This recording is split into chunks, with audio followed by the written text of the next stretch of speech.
take this away?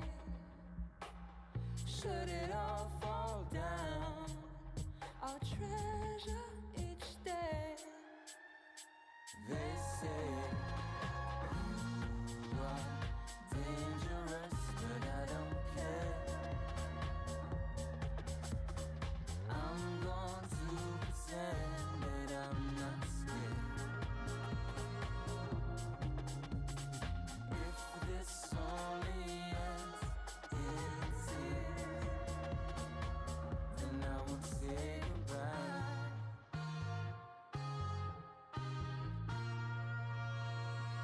'Cause I couldn't.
Say goodbye.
time ticks slow, and the money walks, and the hot air blows. The same shirt, the same crack, the same window.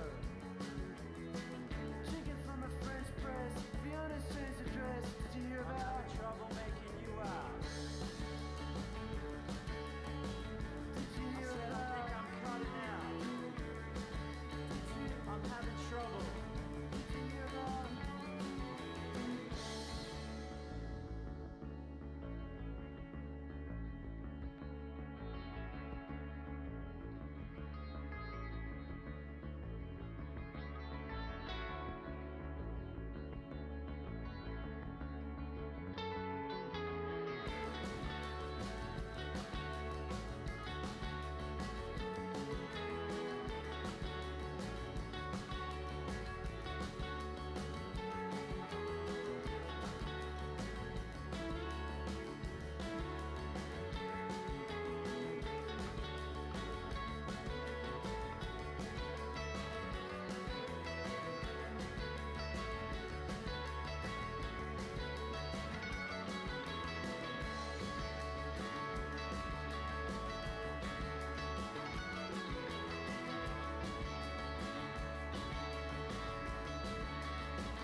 I do my makeup in somebody else's car. We order different drinks at the same bars. I know about what you did and I wanna scream the truth. She thinks you love the beach, you're such a damn liar. Those great whites, they have big teeth. Oh, they bite you. That you said that you would always be in love, but you're not in love no more. Did it frighten you how we kissed when we danced on the light of floor, on the light of floor? But I hear sounds in my mind, brand new sounds in my mind. But honey, I'll be seeing you wherever I go.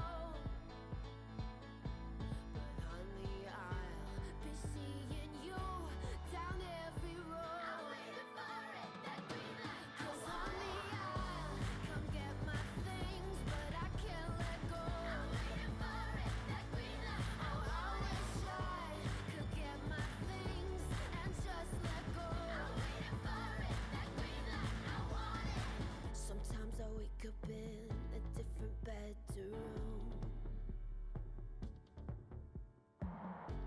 I whisper things, the city sings them back to you.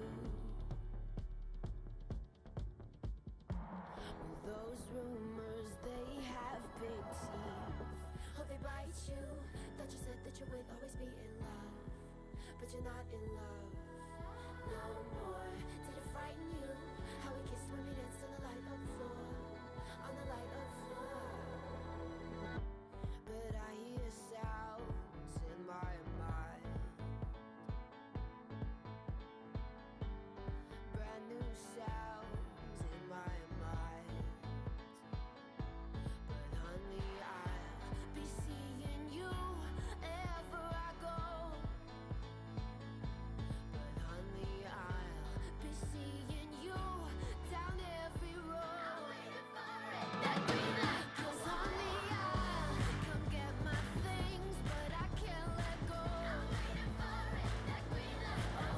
Ladies and gentlemen, could you please take your seats?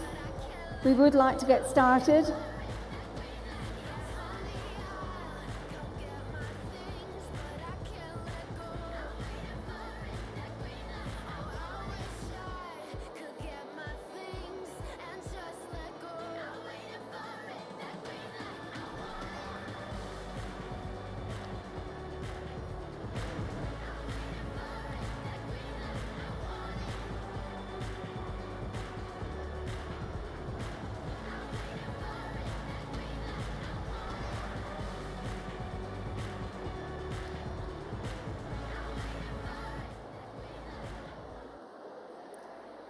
Please move in as quickly as possible.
Ladies and gentlemen, please take your seats as quickly as possible.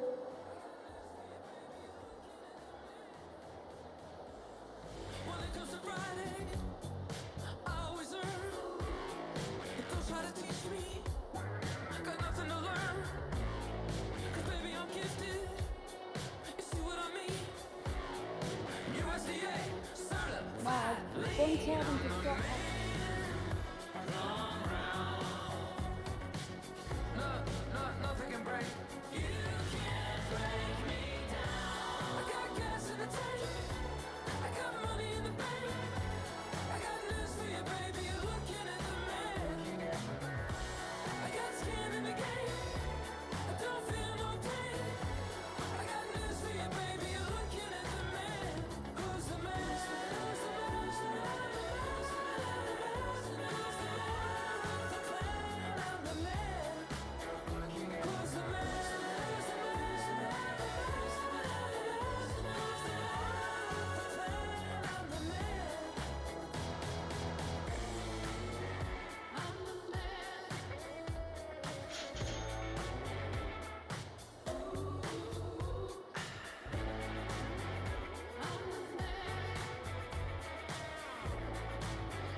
Ladies, please take your seats.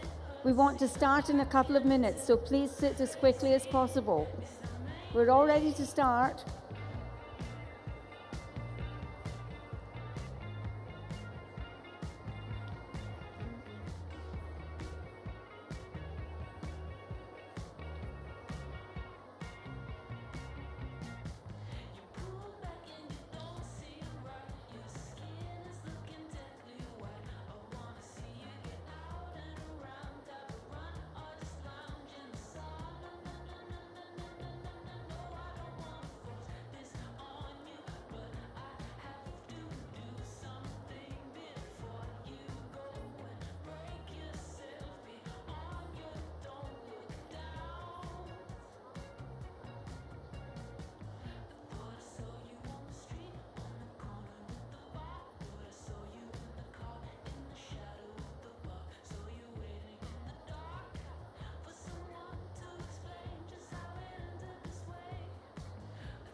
That's all right, I'll just put...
Good morning, everyone. Is everyone please sitting? Because we're about to start.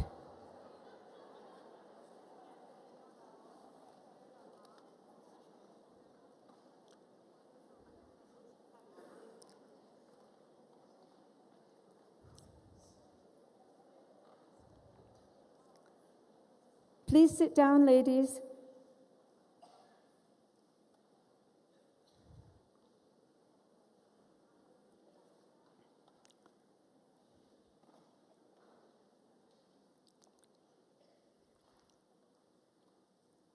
Good morning, everyone. Did you have a happy evening last night? It was a good night, wasn't it? It's such a lovely feeling to walk into a venue and hear a bubble of excitement. We always know that it's an inner wheel gathering of women.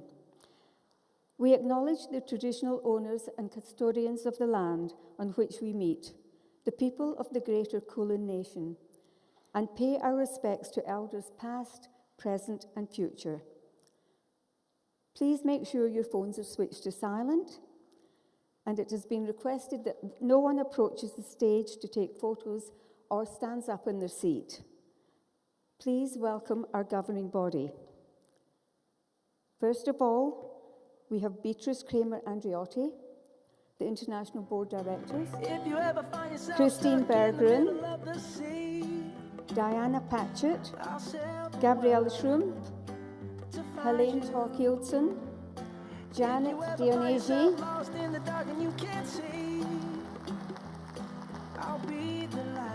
Kay Morland, Lena Kruger-Schad, Mayalina Berta-Kangas, Miriam Fisher, Monica Wood, Nina Colt-Leinslag, Pearl Jai Mohan, Sissy Aberiu, Stephanie Roders-Arnold, and Thelma Paxu. Please welcome the ladies. You'll be there. That's what friends are supposed to do, oh yeah. Ooh. Followed by International Inner Wheel Executive Officers, Vice President Christine Kirby.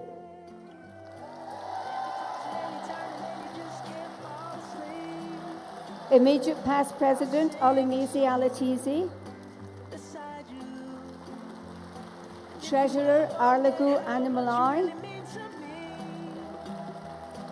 And Constitution Chairman Phyllis Charter.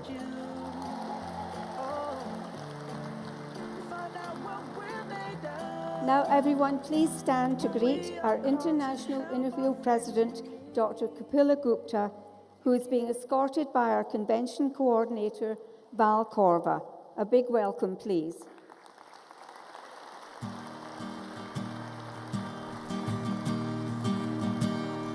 Some dreams live on in time forever.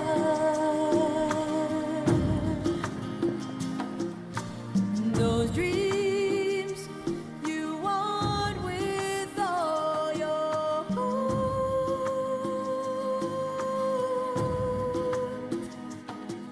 And I'll do whatever it takes. Follow through with the promise I made. Put it all on the line. What I hope for at last would be mine. If I could read. Thank you, ladies and gentlemen. Please be seated. We now start our opening ceremony. The lady who has done all the hard work to organise the home hosting is going to be your MC this morning. Please welcome Pam Watkins.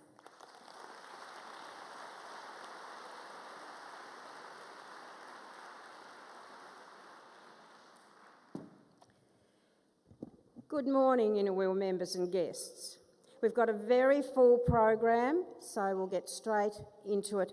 Our first item today is the beautiful flag bearing parade. So we'll start with the Australian flag. Quite ready yet?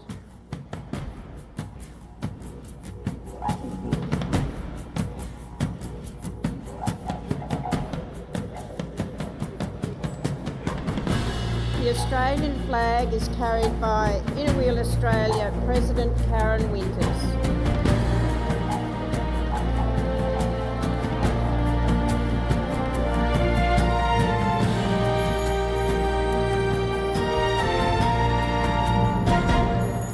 I am my own believer, in my heart the reason I will follow the light from within. The International Inner Wheel flag is carried by young generation member Rati Asrani, and she'll be accompanied by Cynthia Luthra. Rati is from the Inner Wheel Club of Singapore. Her club was chartered in 1946 and Rati is the current president. President Kapila believes these younger members are the future of Inner Wheel.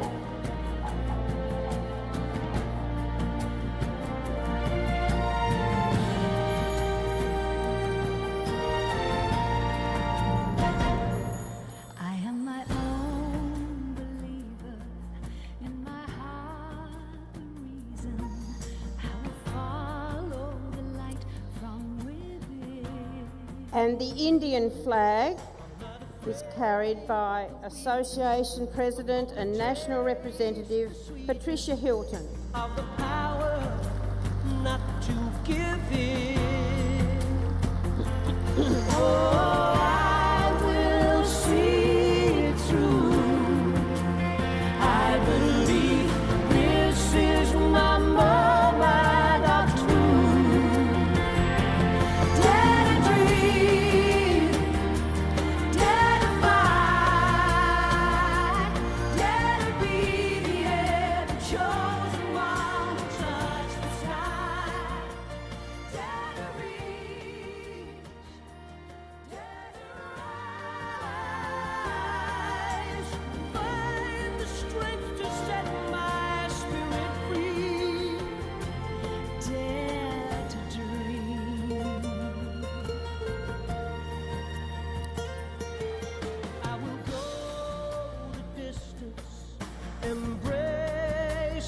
distance, I will lay my soul on the line. When the wait is over and We now have the remaining flags. 46 countries are represented here at the convention today, and the very proud and honoured flag bearers are proud to be here representing their country and carrying their flag. So, are we ready to start?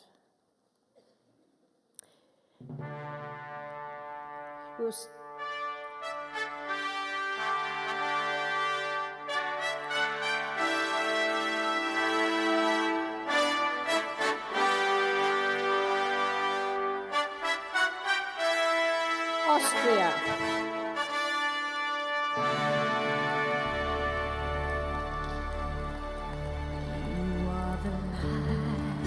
The name of the flag bearer is on the screen.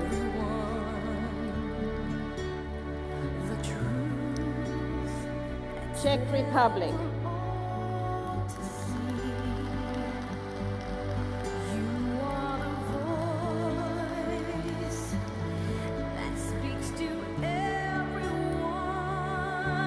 Bangladesh.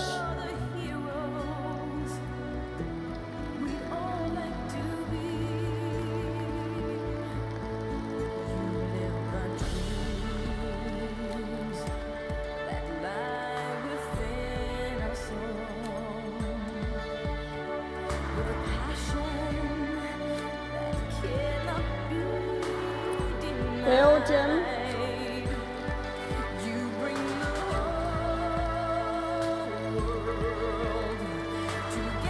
Grand Duchy of Luxembourg.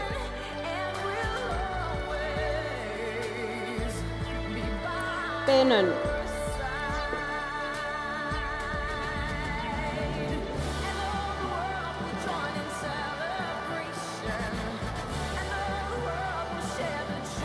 Bulgaria.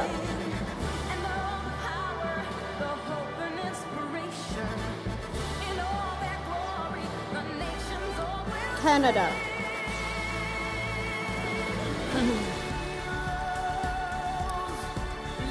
Croatia.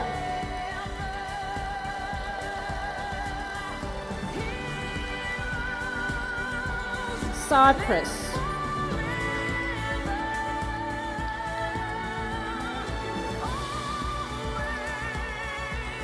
Denmark.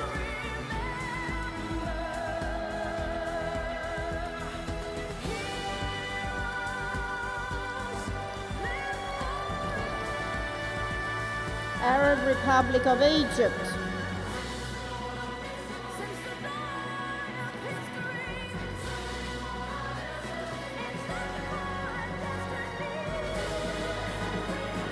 Finland.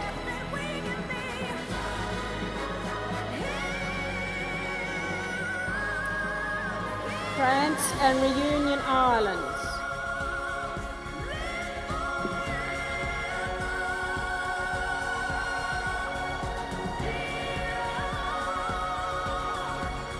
Morocco.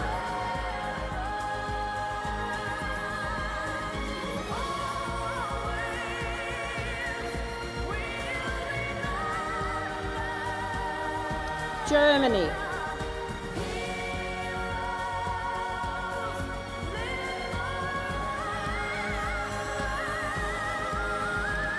United Kingdom of Great Britain and Northern Ireland, representing England, Scotland, Wales and Northern Ireland. The Republic of Ireland.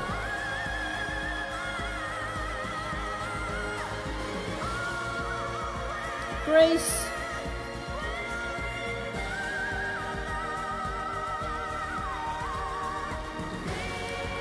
Iceland.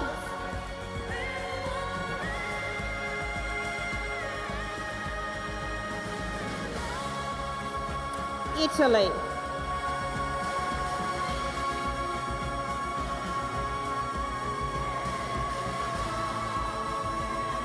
Jamaica.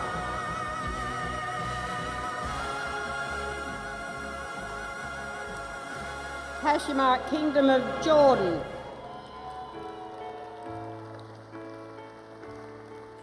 We are Republic of Macedonia, made it through the good and bad times. Malaysia, And still we stand with hope in our hearts. Singapore, No matter what, we will play our part. And Mexico, now we've come so far. One chance to touch a star, go higher. the Republic of Moldova, Find your guiding inspiration in a place where Nepal, dreams are made. With a lifetime's preparation, it's no time to be afraid. Put our differences behind us. the Netherlands, including Curacao and Suriname, See what we've all become. New Together Zealand, we are include Fiji and New Caledonia, inside. Nigeria, So you work so hard to reach your goal with every Norway, with every breath. You gave it all till there was nothing left. Pakistan, Have the strength to win. Philippines,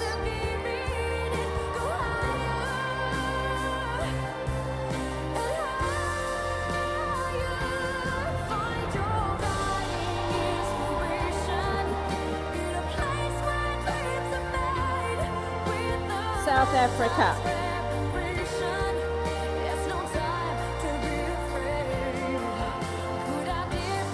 Sri Lanka,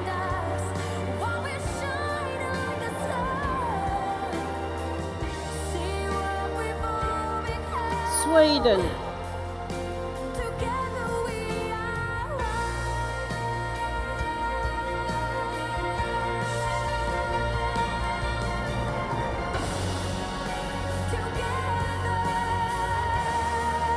Switzerland,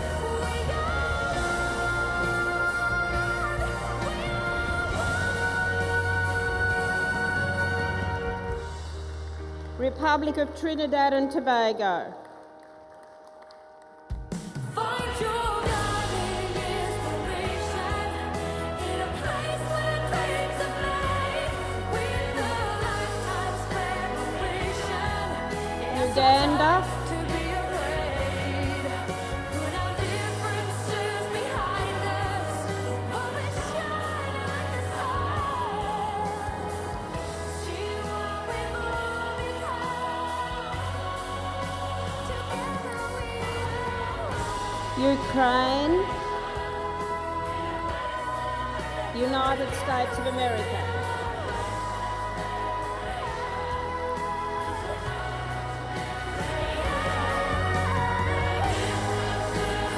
ladies, give them a big hand.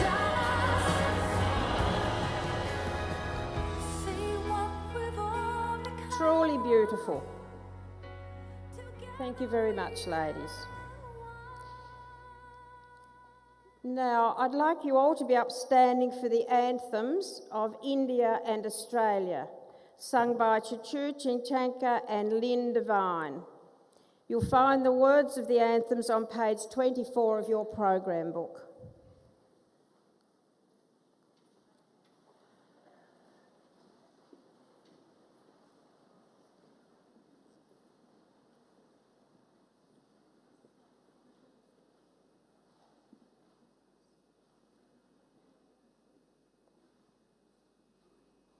Jana Gana Mana अधिनायक जय हे भारत भाग्य विधाता पंजाब सिंध गुजरात मराठा द्राविड उत्कल बंगा विंध्य हिमाचल यमुना गंगा उच्चल जलधि तरंगा तव शुभ नामे जागे तव शुभ आशीष मांगे गाहे तव जय गाथा जन गण मंगलदायक जय हे भारत भाग्य विधाता जय हे जय हे जय हे जय जय जय जय हे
Please be seated. Thank you to Chiru and Lynn. We now have a very special item on our program, and it's the Welcome to Country.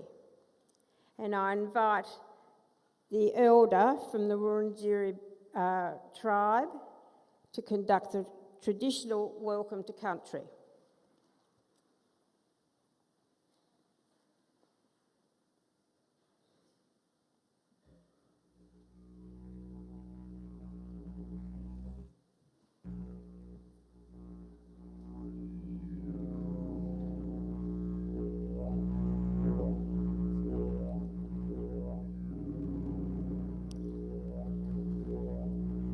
Hello. Before we get started, I'd just like to pay my respects to the traditional owners of this land, the Wurundjeri. Pay my respects to their elders, past and present, but also the kids, because they are the next warriors, the next elders, the next leaders of this land, of this country. My name is Brent Watkins. I'm Gunai Kurnai, Gippsland, Yamaji Noongar, WA. Sadly, Uncle Ian couldn't make it today, so I'm here doing the acknowledgement. I feel lucky to grew up in Melbourne on the Wurundjeri land, on Kulin land. I feel blessed to be able to share culture, be able to teach culture, to be able to practice culture with brother boys. It's just funny, one thing I realised about today, got all these amazing flags.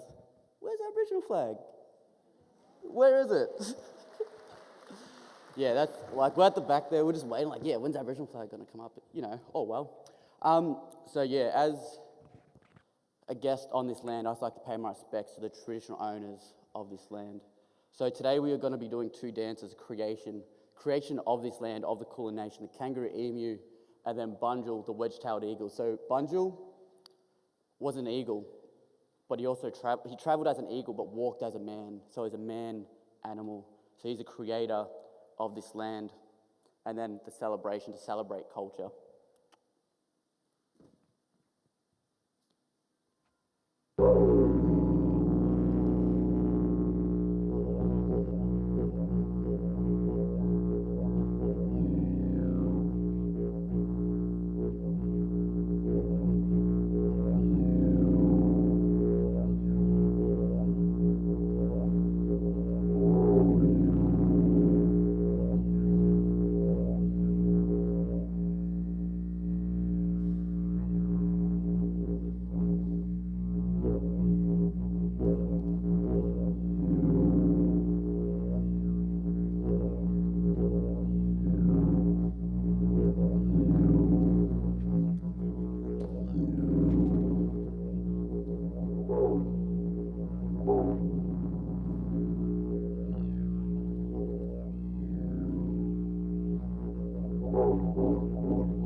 Thank you to the members of the Rotary tribe and their performers for that wonderful exhibition. I'd like to now call upon the Honourable Natalie Hutchins. Is she in the audience?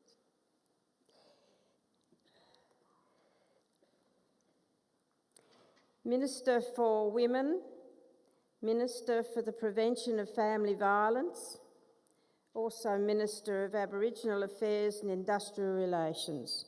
Please make Minister Hutchins very welcome.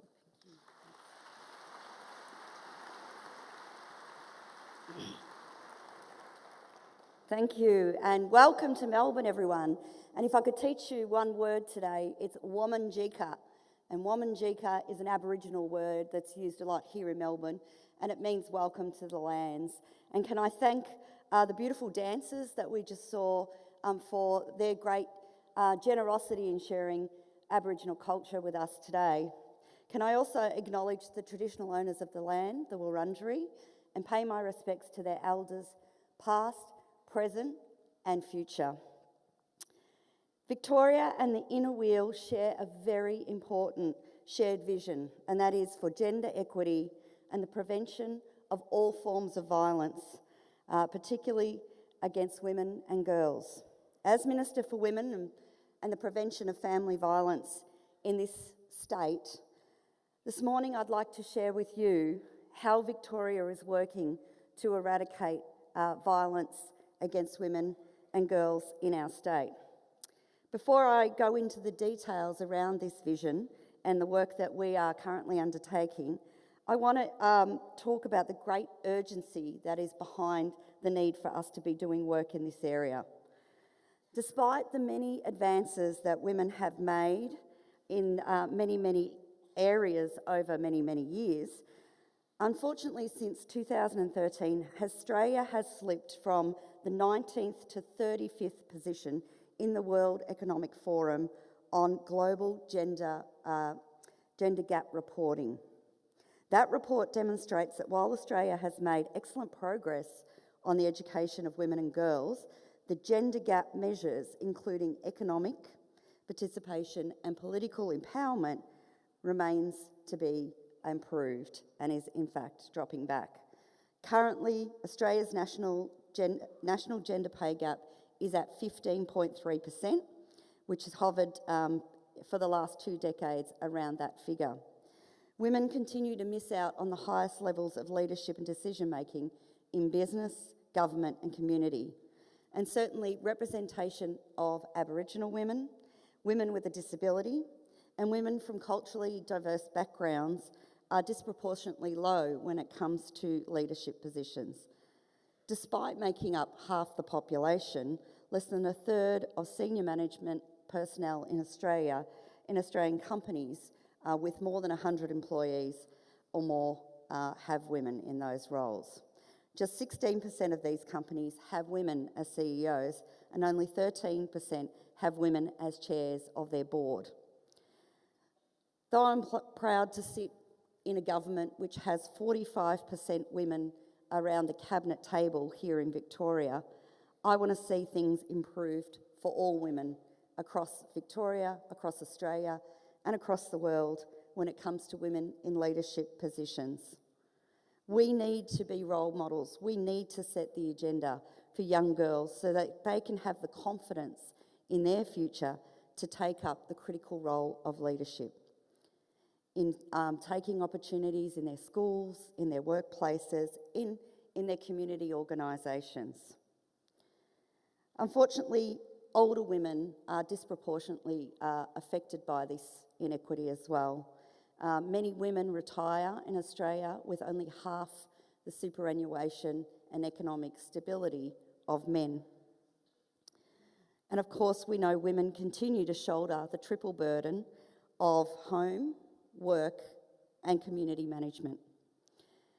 The results mean that women are still vulnerable to poverty and homelessness.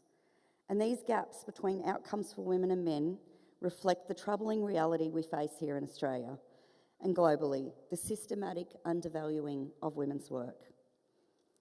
They are driven by attitudes, behaviours, systems and structures that reinforce and perpetuate women as worth less than men. But we know this is absolutely not the case. Unfortunately, the statistics say differently. 1 in 4 women in Australia have experienced physical, sexual violence from a partner. Male intimate partner violence contributes to more women being hospitalised between the ages of 18 to 44 than any other health issue.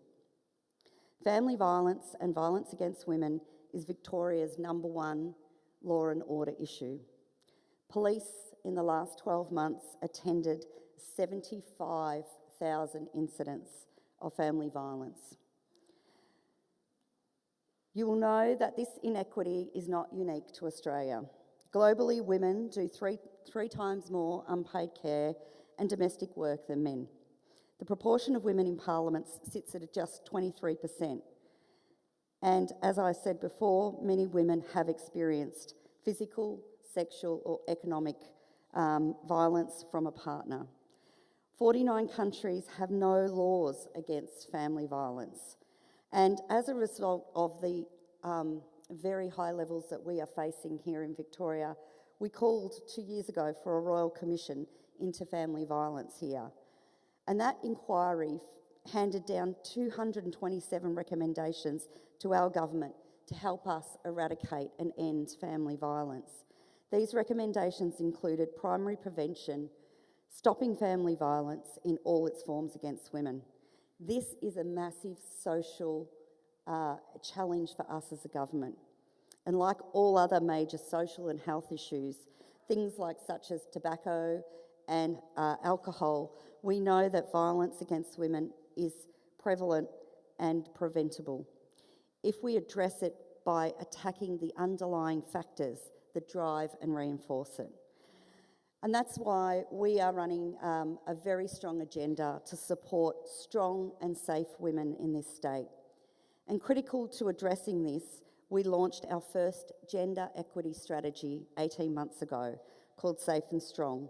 The strategy is working to create a state where all Victorians have access to equal power, resources and opportunity. And our vision here in Victoria is to ensure that women are treated with dignity, fairness and equity.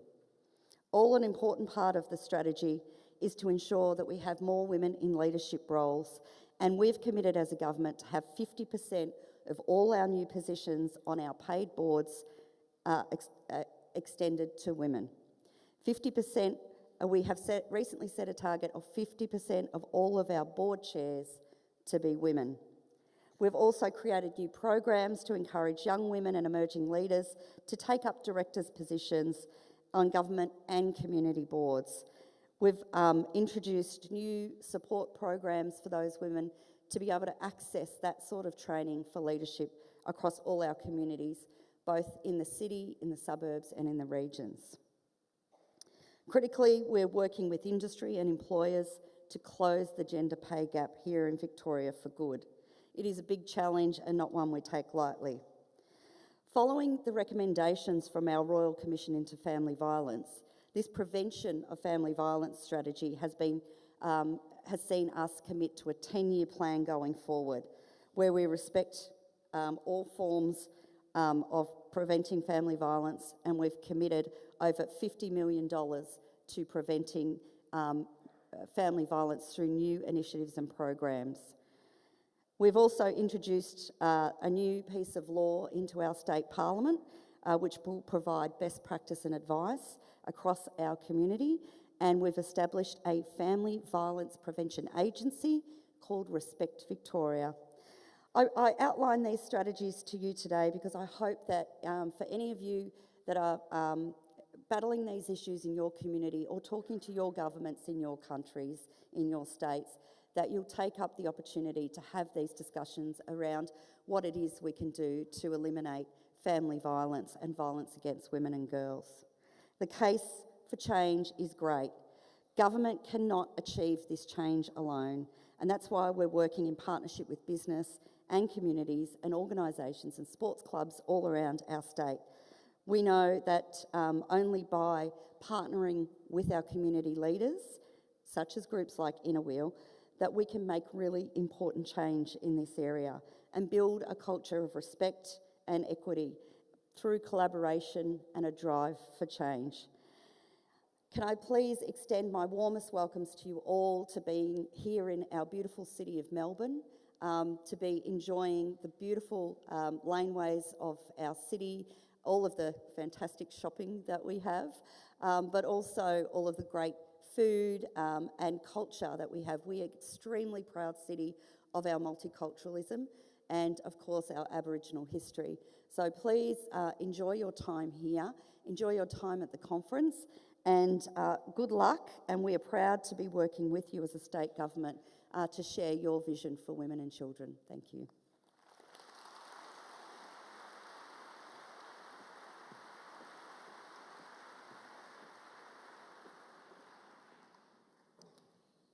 Thank you, Minister Hutchins, for that very powerful message, and you're welcome to the state of Victoria.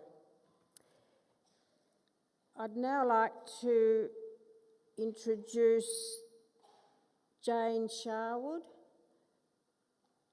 Is she here? Yes, Jane is a special advisor of the City of Melbourne, and she will extend a welcome to the City of Melbourne. Thank you, Jane. Thank you, Pam. Good morning, everyone. I've been to lots of conferences here, and I would have to say this is the most colourful conference I have ever seen. It's wonderful to see all that colour and vibrancy, and I know it's going to be a great few days. On behalf of the City of Melbourne, welcome to the Melbourne Convention and Exhibition Centre Annual 17th International Conference. Before I get underway, I too would like to pay my respects and acknowledge that we are gathered on the traditional lands of the Kulin Nation. In particular, I want to pay my respects to the elders, the women of the Kulin Nation, the mothers, the grandmothers, the aunties, and those wonderful young women who are coming up through our many Indigenous organisations. They are the great leaders for the future. I also wish to acknowledge Minister Hutchins, our wonderful international president, Dr. Kapela Gupta, international president of Inner Wheel, and Val and the incredible team of people who have worked so hard for 3 years to bring this wonderful event to Melbourne. You may hear this a number of times during your visit, but we are very proud that Melbourne has been awarded the most livable city status for a number of years. So in conjunction with Minister Hutchins' comments, I really want you to get out and enjoy it. I also particularly warmly welcome the Inawil members and their families who have travelled from interstate and the 46 countries magnificently displayed by the flags behind. We at the City of Melbourne are very proud to have been able to sponsor and support the participation of 10 women from developing countries for this important conference. Now, I want to share something with you.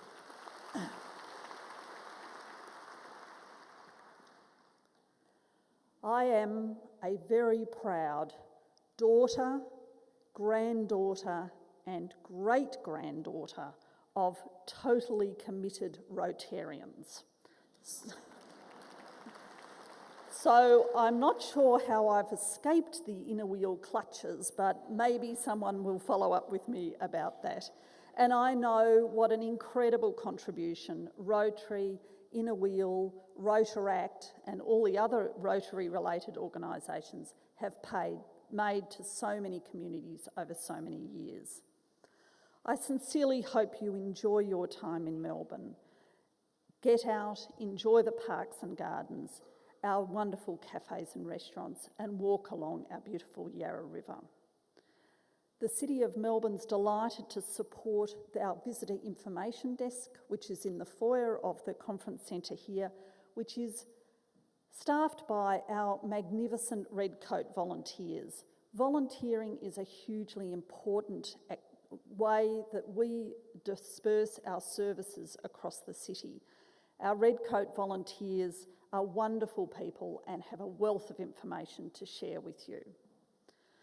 We are also very proud to support Inawil, one of the world's largest international women's service organisations.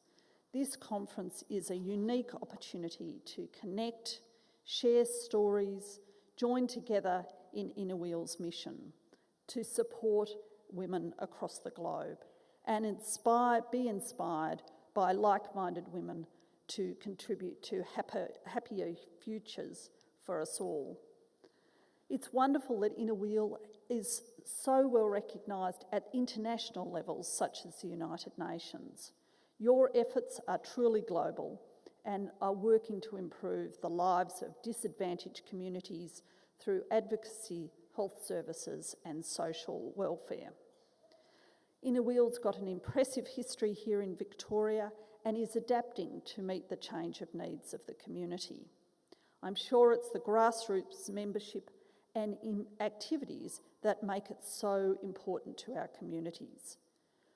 Your motto of leaving a lasting legacy is something that the City of Melbourne is very proud that you're bringing to our city.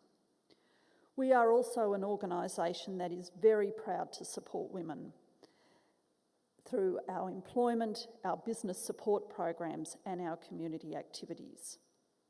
We owe Inawil much. Your particular efforts here in Australia around the core blood research program, which is supporting the improvement of treatment delivery to patients through your continuing financial support and advocacy is very important. Whilst Inawil, like so many other community organisations, are quiet achievers, I want you to know that your work is not unnoticed here in Melbourne. Thank you for your commitment to your projects, women and girls throughout the world. I wish you all the very best for your convention. Please enjoy time in Melbourne and thank you.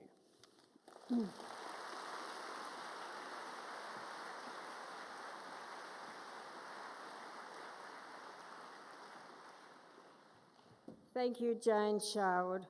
And I'd like to just let you know, Jane, that Inawil members are some of the best retail therapists in the world.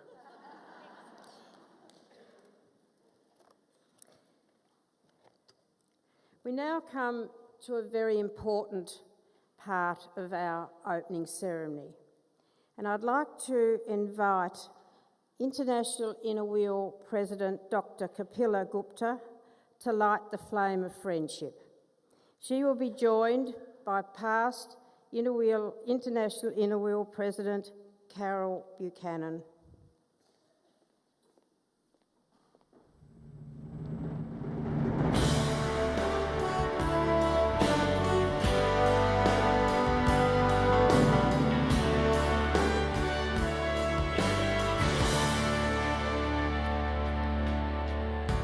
Is this the hope of the world in my hands? I light this candle in the true spirit of friendship as we celebrate 17th International Inner Wheel Convention here. May the shine of flame bring us more hope for a brighter future of Inner Wheel. With a great pride, I declare 17th International Inner Wheel Convention open. We're together again, my friends. Will you show us the way? We travel on, guided by the way.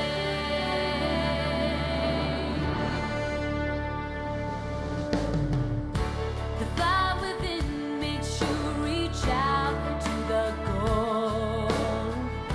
You redefine the best by stretching the soul. A world in need of inspiration looks to you and me.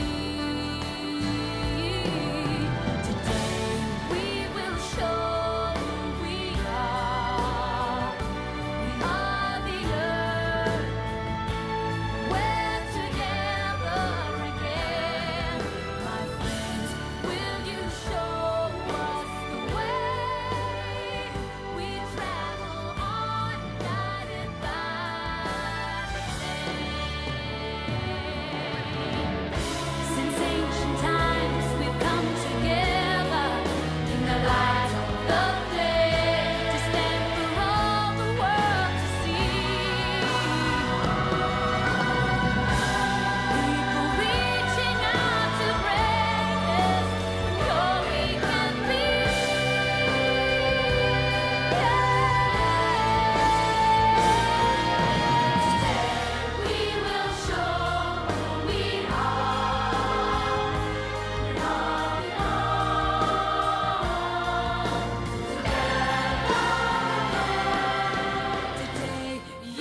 I just please ask all the Australian members to join in with I Am Australian and wave your flags.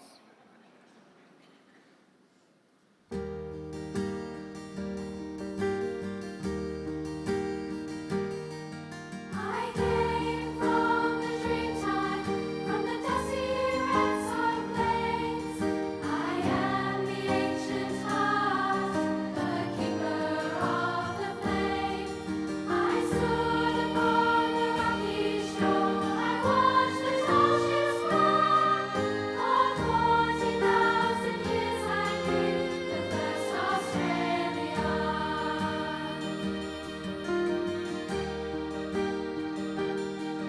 I came aboard a prison ship, bound down by iron chains.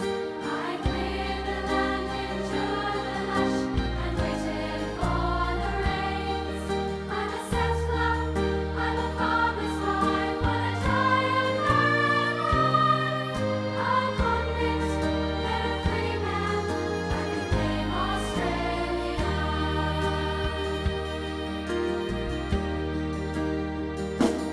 We are one, but we are many, and from all the lands on earth we come. We share a dream and sing with one voice. I am you, we are Australia.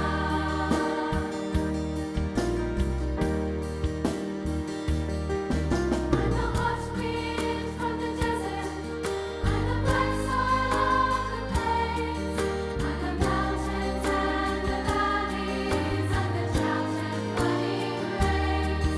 I am the rock, I am the sky, the rivers when they run, the spirit of this great land. I am Australia.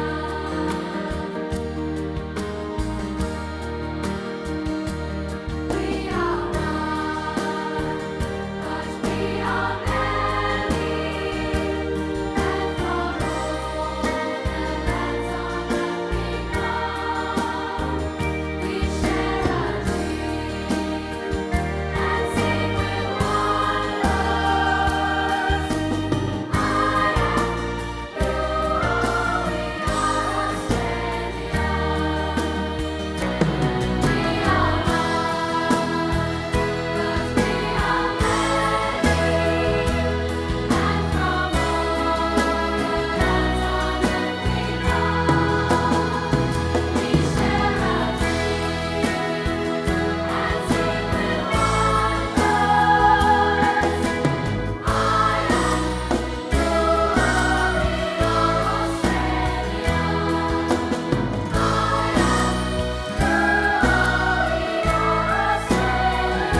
I am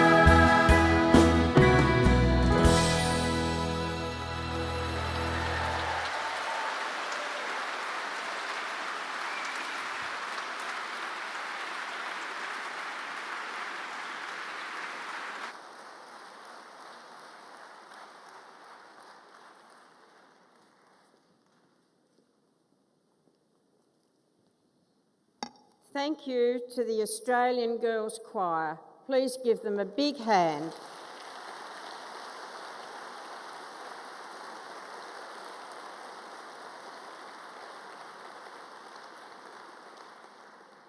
Just beautiful singing. It now gives me very great pleasure to introduce Convention Coordinator Mrs. Val Corver, past Board Director and Inner Wheel Australia, past Inner Wheel Australian National President. No one's worked harder than Val to give you a wonderful convention, one of which you will take home many memories, renewed friendships and new friendships that will last you a lifetime. Please give a warm welcome to Val Corver.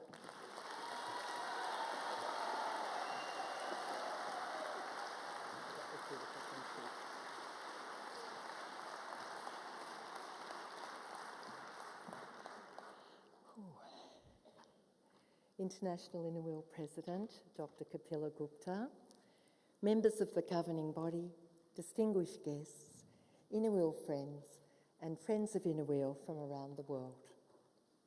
After 3 years of planning and preparation, and on behalf of the local convention committee, Anne, Marg, Lorraine, Pam, Val, National Representative Marilyn, all members of Inner Wheel Australia, our host country, it makes me so very proud to finally say g'day.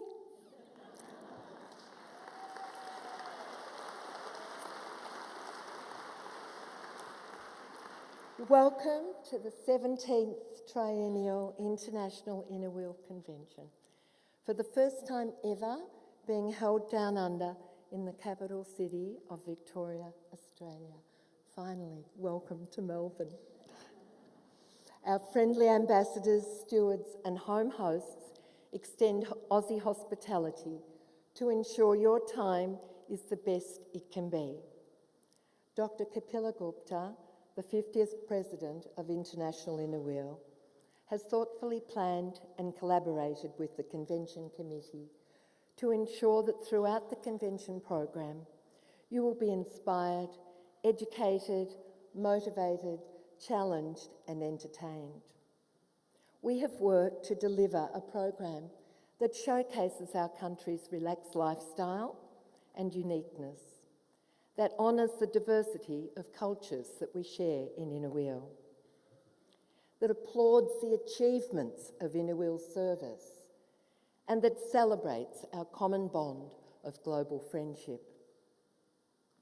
We acknowledge every unique International Inner Wheel convention that has gone before us, and we hope that we too bring smiles to the faces so that when you do leave Melbourne, you leave with a lasting legacy of treasured memories. In 2001, our organisation instigated an award named in honour of our founder, Margaret Golding. Since that year, 331 awards have been presented to women worldwide. These women have each received the highest honour awarded by our organisation for their outstanding service to the community through Inner Wheel. Accordingly, I am delighted to welcome to the stage 16 of these Margaret Golding recipients who are attending our convention. I ask you to please hold your applause until all names are acknowledged. In country order, from Australia, Frances Blake, Anne McGill, Sandra Richards, Margaret Sansa, Paddy Stafford, Gail Vanderhayden, I know it's hard not to clap, Margaret Whitchurch, from Bangladesh, Dilruba Ahmed, from India, Sudha Gupta, from New Zealand, Margaret Hayward, Marion Patchett. From Nigeria, Oluyemisi Elatisi. From the United Kingdom, Jenny Birch, Margaret Day, Pam McConnell, Christine Savory. Ladies and gentlemen, please acknowledge these special women of Inner Wheel with your applause.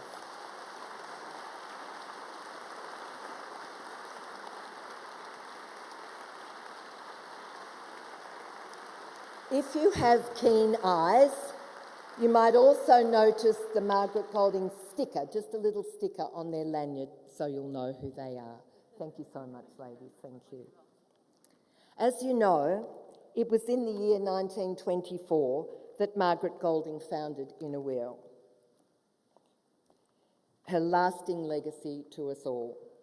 However, it was not until 1967 that we had our first international Inner Wheel president.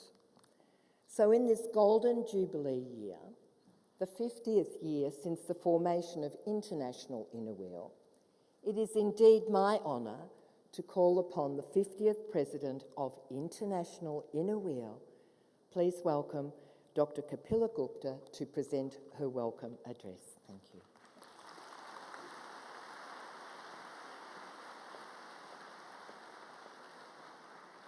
Dr. Kapila Gupta, born on 21st August, doctor by profession, devoted her professional skills to community service. Joined Inner Wheel Club Rohtak in 1991-92 and bagged many awards as Best President, Best Secretary and other running trophies. Appreciation Award from National Polio Committee. Was elected to district post in 2000-2001 and served at all posts of district to reach the highest post of district chairman in 2006-07.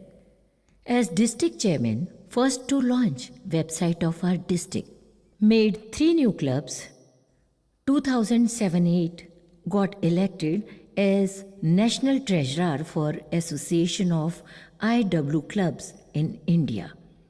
Elected as National Vice President for Association of Inner Wheel Clubs in India in 2009-10. Served as National President in 2010-11. Motivated districts to form 53 new clubs, highest record at that time. 2013-14 got elected as IIW Treasurer, first ever from India. Played a key role as ex-official for the 16th IIW Convention at Copenhagen. 2016-17 got elected as IIW VP, first one from India to serve in continuity at IIW office for prime post.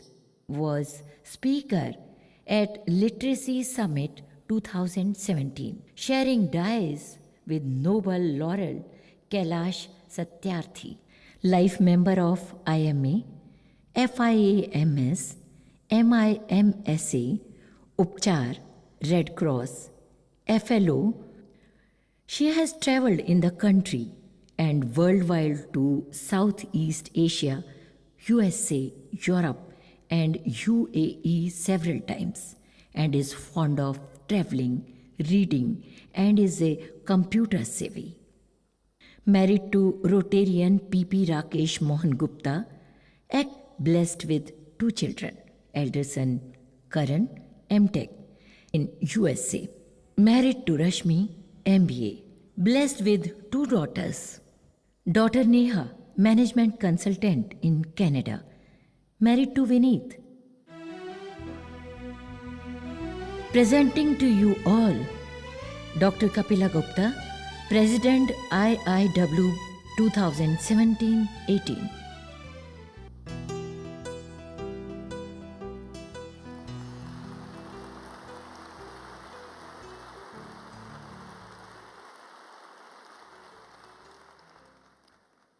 Good morning, Inner Wheel sisters, members of IIW executives, board directors, national rep, association presidents, national presidents, Team Melbourne, led by Val Corva, convention coordinator, Rotarians, spouses, and guests. I thought 2 ladies, the Minister Hutchin and Jean, after listening to my speech, they would immediately be Inner Wheel members, but sorry, I think they had important work and they left. Anyways, it's a great joy to see you all here in large number from 46 countries. Are you all enjoying? So well, feel happy. Team Melbourne, together everyone achieves more. That's their theme. And you should take satisfaction, the job done well, fine. It has been great privilege to serve 50th International Innerville President in its Golden Jubilee year of formation. Being president, it's really very prestigious of International Innerville. All expensive things, they come with the price tag, definitely. It's for me like a job I would be doing at my hospital or running any big business. Someone would say, come on, Innerville is not a business. But to me, it's a business. Business, no less than any other business of serving with passion. That's a business to me. It's a business to me when we are thinking of on our low costing of functioning at headquarters, or it's increasing our productivity, our outcomes. It's definitely a business to us to continuously focusing and looking for the ways where we can increase our creativity at headquarters, leading to the best value to each Innerville member for the cost of their membership. Yes, it's our business empowering girls and women all over the world, or fulfilling the needs of senior citizens, or giving hope to youth for a better future. It's our business, is life itself. Caring for women and girls, it's our business. Providing shelter to earthquake victims of flood-affected areas is our business. We all know that very well. Joining Save the Girl Child campaign, it has been on for many years, and let me share with you, 5 years back, United Nations gave us a data. It was 700 girls for 1,000 boys, and in this year, the latest statistics, with our little contribution, maybe drop in the ocean, but now 926 girls for 1,000 boys. So continue doing Save the Girl Child campaign, all of you, dear members. A Greek philosopher wrote once that great enterprises, they begin with small opportunities. Sounds good, right? But to me, I don't think so. It's the big opportunities, they always lead to big enterprises. It's only that they have sometimes a way of looking small. Every one of us here, given that great opportunity, the opportunity that came in the form of an Innerville member telling us, come to my club meeting tomorrow, we are having it and I'm inviting you to that. At that time, it might have seemed like a small opportunity, just an idea coming to us, okay, come on, let's go there, meet like-minded members, do some service, and let's have fun all along the way. But then looking back on that now, I think every one of us recognizes the opportunity through Innerville to serve the community, which truly is not a small opportunity to us all. It's a great enterprising that is leading to Innerville, a big community service world organization. And I want all of you to take the message from here today, tomorrow, and the days to come. The only difference between a small opportunity and the big one is what you do with it. Becoming Innerville member has really opened my eyes to the reality happening all around the world, where there was no drinking water for miles to go, or where there was no drinking water at all. No sanitation means girls would not be able to go to schools. There were no ambulance to take people to hospitals, or some places where there was no hospital at all. Places all around the world. Work of Innerville is changing lives. Work of you all done together is changing lives. That's what Mother Teresa has put in her words. Not all of us can do big things, but together we can do small things in a big way. And that you all have shown on celebration of Innerville Day this year, January 10th, 2018, showed the power of togetherness when all of you on a single day with an appeal given from me increased 1,400 new members coming in on a single day on 10th January. Congratulations to you all.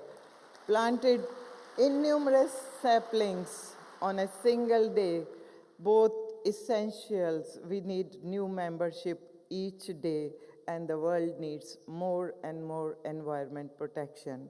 Thank you for coming up for what we were expected you to come up forward. Mother Teresa said, "I alone cannot change the world, but I can cast a stone to create the ripple." Yes, leadership creates the ripples. To set the change in motion, the moment it is convinced that a change is essential, it then status quo is not serving the purpose. It takes the risk, doesn't think about losing on any time, grabs the first opportunity and casts a stone to set in motion the churning, causing ripples for the good. When we are all in it together, we are all just a team. If one of us scores, all of us score. For our new members and for all those who are coming to convention for the first time, welcome to Inner Wheel World. You have really done a wiser choice becoming an Inner Wheel member. Inner Wheel gives us an opportunity to serve the world. It also is equally beneficial to us. Our lives are changed for good. We become better persons and enjoy that intrinsic satisfaction to which we can definitely not put any price tag. I wish there was a way for every Inner Wheel member in every Inner Wheel club to see the things that I have seen this year, the work done by Inner Wheel women all over the world.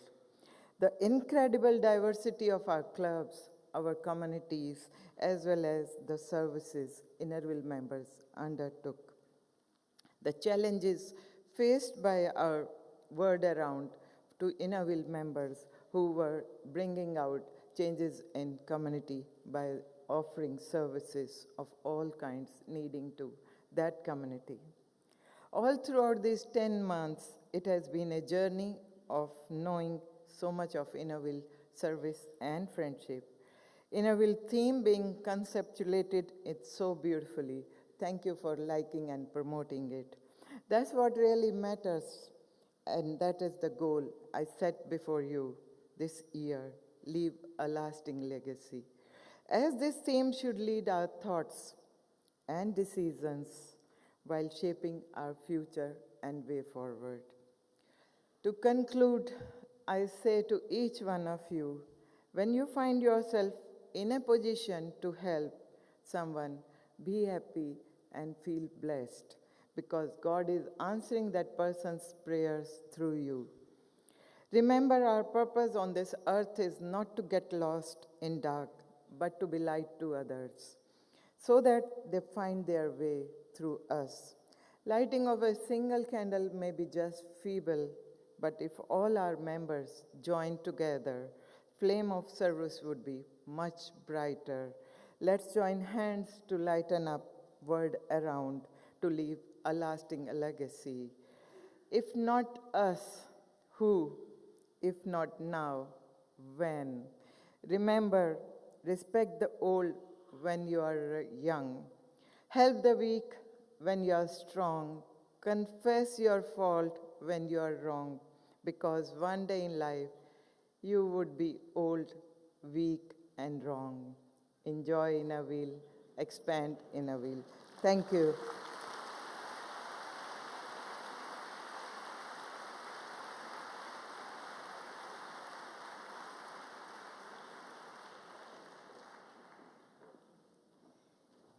Thank you to our dear International President for that very sincere and warm address. I think you've left us with a message, Capella. Thank you so much.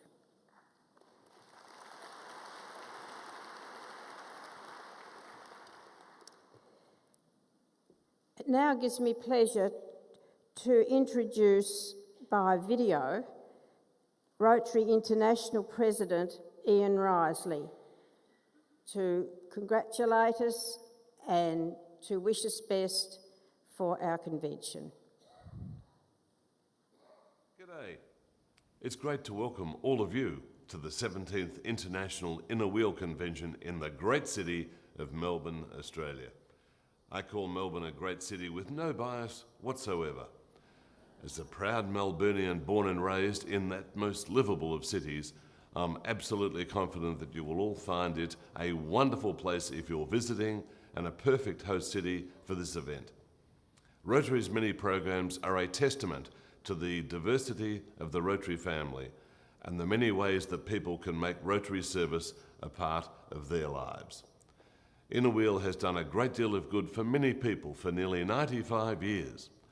I wish you all the best for an enjoyable and productive convention and congratulate all of you for truly making a difference.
Good morning, ladies and gentlemen.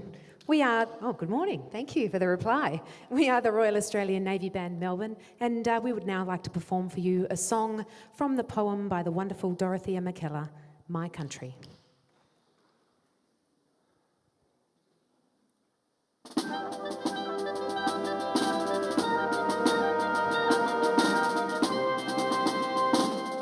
I love a sunburnt country, a land of sweeping plains, of ragged mountain ranges, of droughts and flooding rains.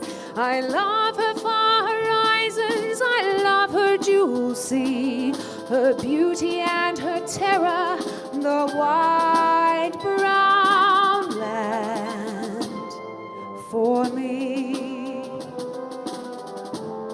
Australia for me. Core of my heart, my country, land of the rainbow gold. For flood and fire and famine, she pays us back threefold. But when the grey clouds gather and we can bless again, the drumming of an army, the steady soaking rain. I love a sunburnt country, a land of sweeping plains, of ragged mountain ranges, of droughts and flooding rains. I love her far horizons, I love her jewel sea, her beauty and her terror, the wide brown land for me. Australia for me. An opal-hearted country, a willful, lavish land. All you who have not loved her, you would not understand. The earth holds many splendors wherever I may die. I know to what brown country my homing thoughts will fly. They will fly. I love a sunburnt country, a land of sweeping plains, of ragged mountain ranges, of droughts and flooding rains. I love her far horizons, I love her jewel sea, her beauty and her terror, the wide brown land for me. Australia for me. Australia for me.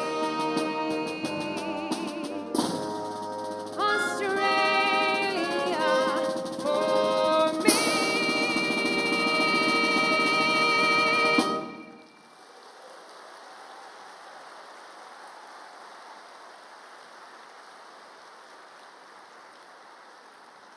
Thank you very much, everybody. The band are now going to perform for you a selection of Australiana tunes.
Ladies and gentlemen, we are just forming what we like to call our mega kit to perform a couple of very iconic Australian tunes for you. I believe you may have heard one of them already this morning, but this will be a little bit different for you, and hopefully I'll have you all join in with I Am Australian and Waltzing Matilda.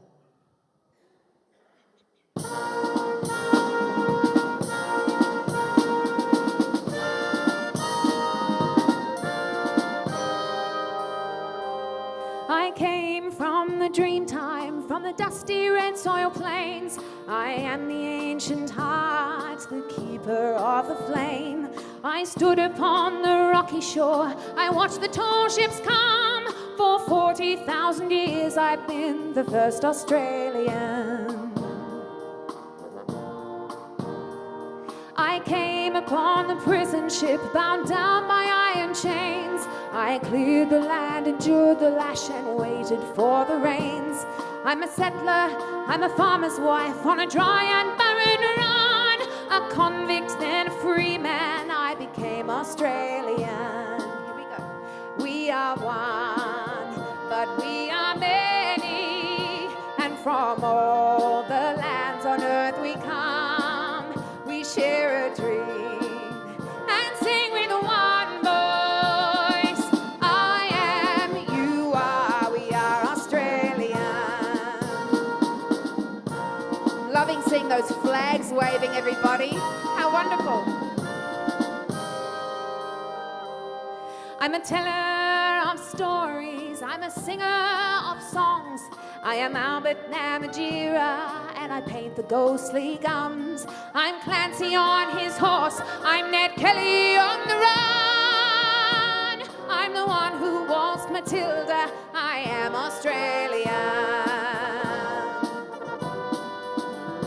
We are one, but we are many, and from all the lands on earth we come. We share a dream.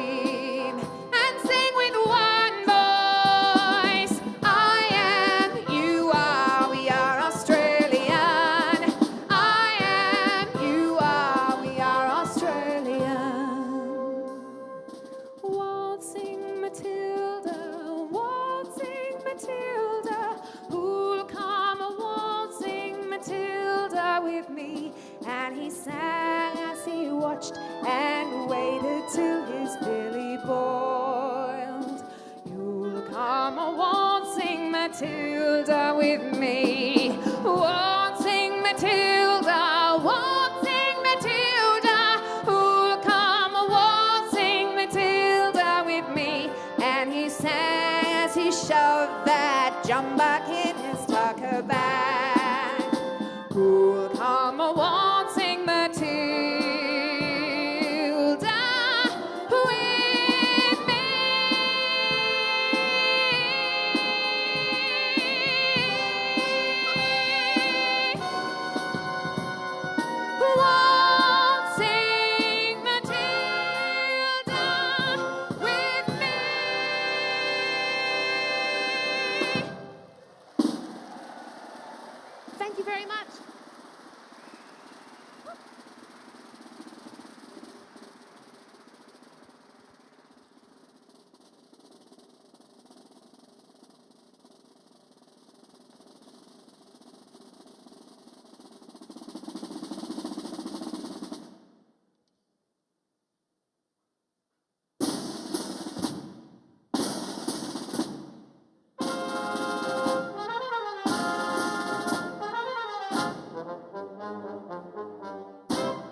thank you very much to the Royal Australian Navy Band, Melbourne. I don't know about you, but when I hear music like that, it reminds me of my school days when we had to march round the oval before school. It was a good way to warm up on a frosty morning, but we now come to a very important part of the program where we acknowledge the presentation to celebrate and acknowledge 50 years of International Inner Wheel Presidency leadership. And I'd like to ask the following past presidents who are in the audience to come forward, please.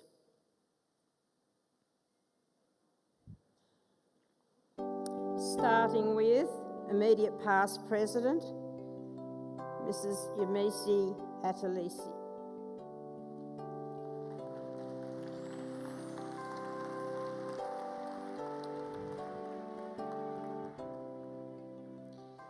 Mrs. Charlotte DeVos.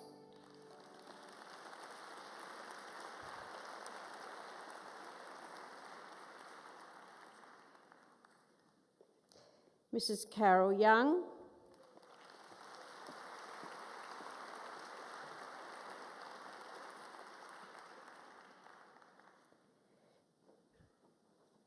Mrs. Pallavi Shah.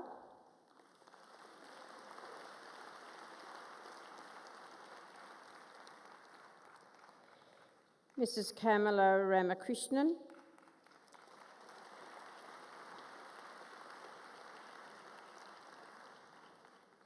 Mrs. Carol Buchanan.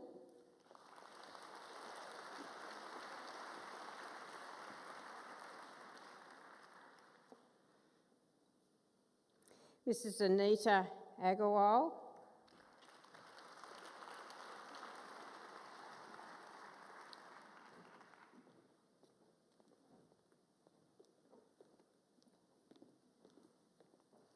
And our current President, Kapila Gupta.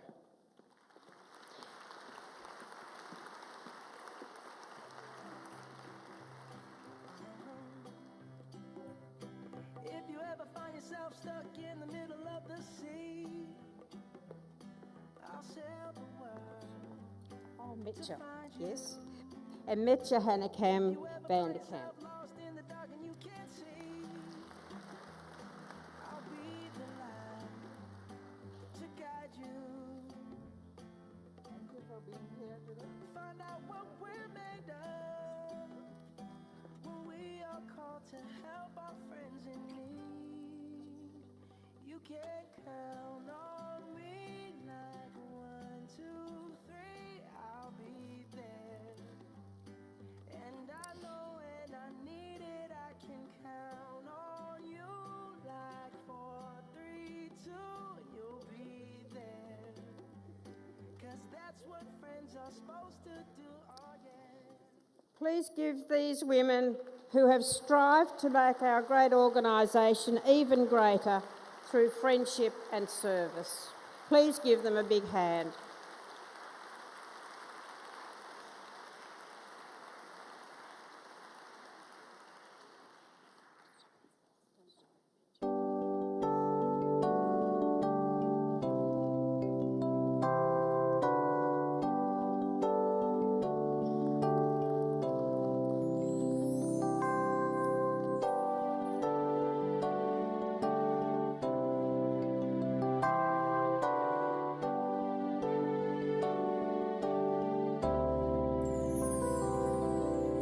Time keeps turning like a wheel, and the face of our world is changing forever. We'll accept the challenge, that's for real, with responsibility, and we'll make it together. The power from deep inside, the energy to do it right, is the axle making the wheel go round. In a wheel, it's hope that we are giving. In a wheel,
What a wonderful, wonderful parade of very, very special women. Thank you very much to you all. I'd like to now introduce our guest speaker, our keynote speaker. During her 30-year career, Tracy Spicer has reported for and anchored national news, current affair, lifestyle programs for ABC TV, Network 10, Channel 9 and Sky News. Tracy is an ambassador for Dying with Dignity, Action Aid, World Vision, Purple Our World, the Garvan Institute of Medical Research, Full Stop Foundation, Cancer Council New South Wales, Sister to Sister, and the Learning Potential Fund, QUT, where she completed her Bachelor of Business Communications, majoring in journalism. I don't know where she finds the time, but currently Tracy works as a weekly columnist for Fairfax, presentation trainer for Outspoken Women, and the Australian Film, Television and Radio School and Media training at Spicer Communications. Tracy's been a keynote speaker at hundreds of conferences around the world, and we are proud to have her with us today. Ladies and gentlemen, please give Tracy Spicer a very warm welcome.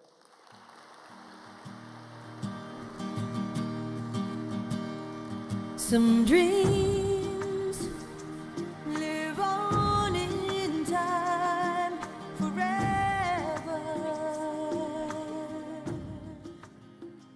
Thank you so much. It is an incredible privilege to be standing here before you today, because I'm extremely aware that I am here on the shoulders of giants, of women and men who have come before me to open the door for my generation and the one after that and the one after that. So thank you for allowing me into this very special space. I am from a place in Australia called Queensland, and we Queenslanders love a slideshow. Queenslanders! Woo! I love that. So I've brought along a slideshow here today. I'll give it a little bit of a click and hopefully we can get it going. I always like to remember the suffragettes because they made such sacrifices for all of us. And when the suffragettes were gathering to agitate for the right to vote, even the poor women could get on their bikes and ride to these meetings. And so those in power in society, to stop the women going to the meetings, created a fake medical condition called bicycle face. Usually flushed but sometimes pale, often with the lips more or less drawn and the beginnings of dark shadows under the eyes, and always with an expression of weariness, characterised by a hard clenched jaw and bulging eyes. I imagine it looked a little bit like this. Now, I don't know about you, but I don't look like that when I ride my bike. That shows the extent that the powers that be will go to stop any kind of change or agitation or indeed progress in society. What we learn from the suffragettes is that it's important to take risks. Now, we're very fortunate in a country like Australia that the risks we take, the backlash that a lot of feminists are experiencing at the moment is tough, but nowhere near as tough as what the suffragettes faced, losing their children, sometimes losing their lives. All the backlash that's being experienced in a lot of parts around the world towards women. So thank you for all of you who have fought very hard to get us here where we are today. My own journey towards being passionate about issues like this started at around about this age. That's a photo of me from year 1 at Brighton State School in Queensland. My nickname was Wingnut. Now, Wingnut is one of those screws with the sticky out bits on the side because my ears stuck out so much I could have flapped them and flown to school like Dumbo from the Disney cartoons. My sister and I were fortunate that we had a wonderful mother who told us that we could be whatever we wanted to be. The world is your oyster, girls, she said. My dear mum's name was Marcia. There's a photo of her from her time as the first female courier driver in Queensland. And the newspaper up there commented on this remarkable achievement with the headline, "Who would have thought women can drive after all?" Which is quite bizarre to think about in today's context, because we know from insurance companies that actually now women are considered to be safer drivers than men. Exactly. And yet for all of those years that was accepted and received wisdom. My mum would never have called herself a feminist, but she was a very strong woman.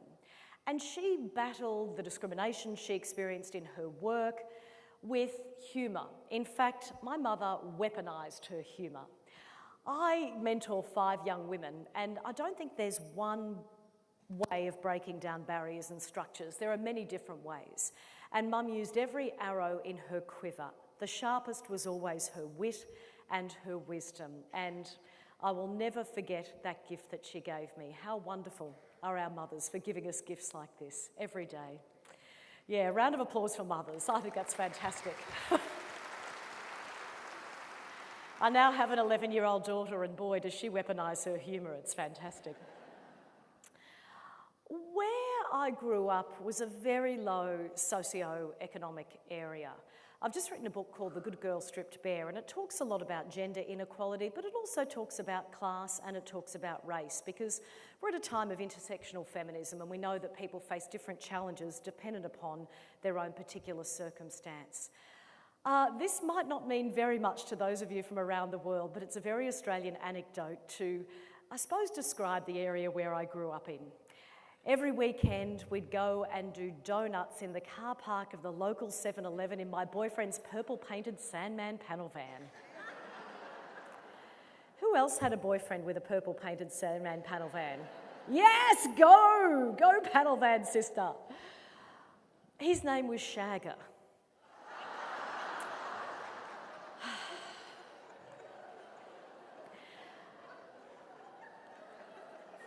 So you can well imagine growing up in an area like that. As soon as I saw Yarn Event on television, for those of you not from Australia, Yarn Event was a very early and powerful current affairs host. Sort of think, I guess someone like Christiane Amanpour on CNN internationally.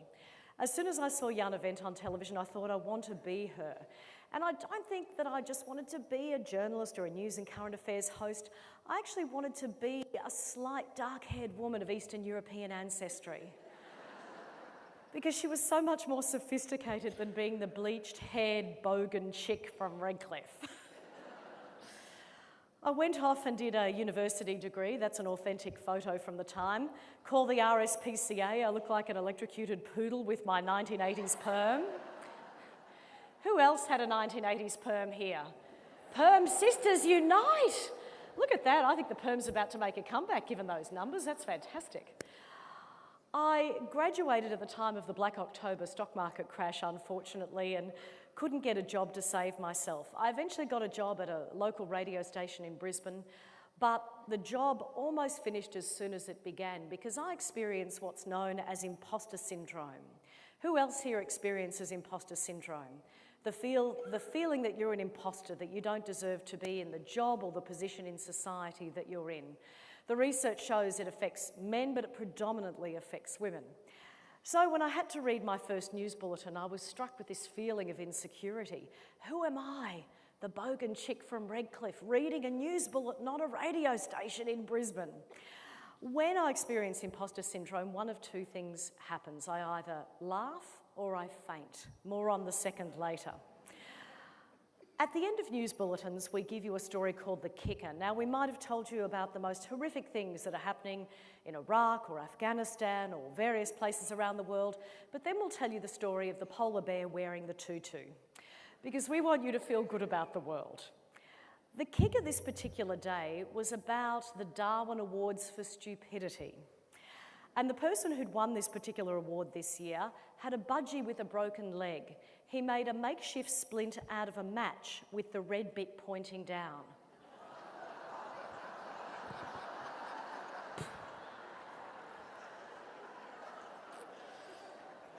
I'm so glad you're laughing at that because I am not into animal cruelty. I do not have tortured beasts in my basement. But I have a very dark sense of humour and I found that quite hilarious. This, coupled with imposter syndrome, made me giggle, which made me laugh. Then I have the doubled over back laughing where I was heaving into the microphone. I was dragged off air. I thought I'd lost my job, but fortunately no one complained and I managed to live to see another day. Anyone who's grown up in Queensland, I don't know if the Queenslanders in the room feel this, but I had this real drive to prove myself down south, here in Melbourne. So I got a job at 3AW, one of the talkback radio stations here. I'm about to tell a very dark story, and I do apologise if it is quite traumatising or triggering for anyone to hear this, but it's a very important part of our history that we need to remember. I was a 24-hour on-call police reporter, and I kept hearing this code 10 on the scanner next to my bed. I said to the boss one day, "What is the code 10 and why don't we cover it?" He said, "Oh, that's just domestic violence. It's a private matter. What goes on behind closed doors stays there." And to this day, I am ashamed and embarrassed that none of us questioned that. None of us in the media, in the police, or in broader society questioned why, if this happened on a main street, we would cover it and it would lead the bulletin, but if it was behind closed doors, it was like the tree falling in the forest. Did anybody hear? That taught me to question received wisdom. There are a lot of things happening in society at the moment that we normalise, that we think are okay, and in 10 or 20 years' time we'll look back and say that was not okay and I wish I had have done something about it.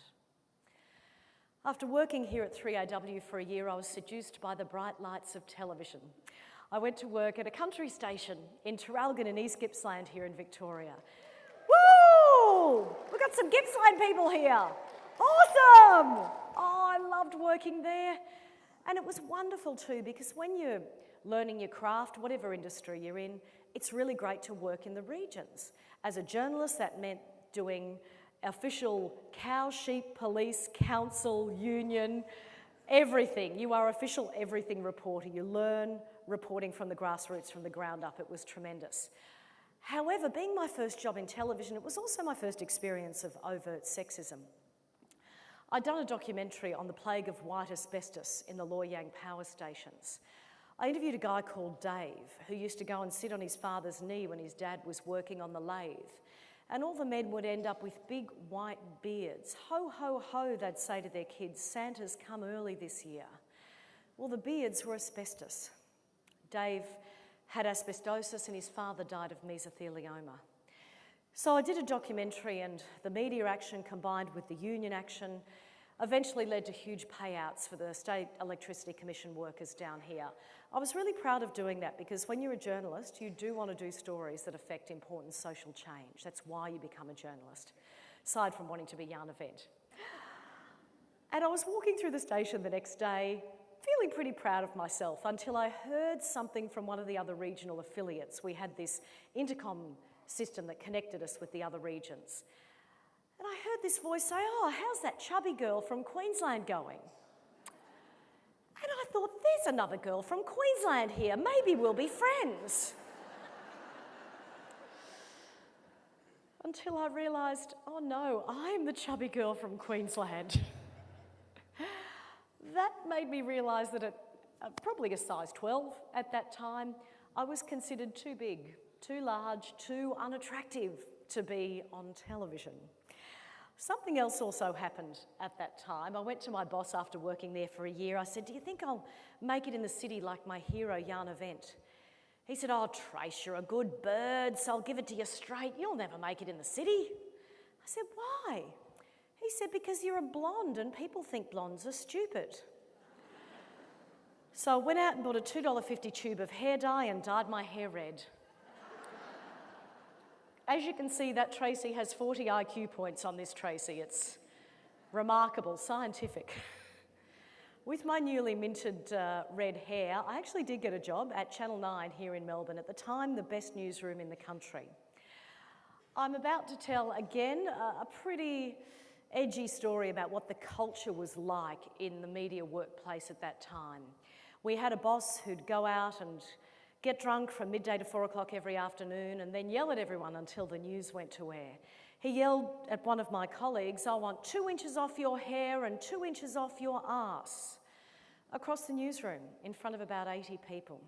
She quit the industry not long after, as did the vast majority of women of my vintage. It's as if 2 generations of women had been forced out of the industry because of the repeated sexual harassment and bullying.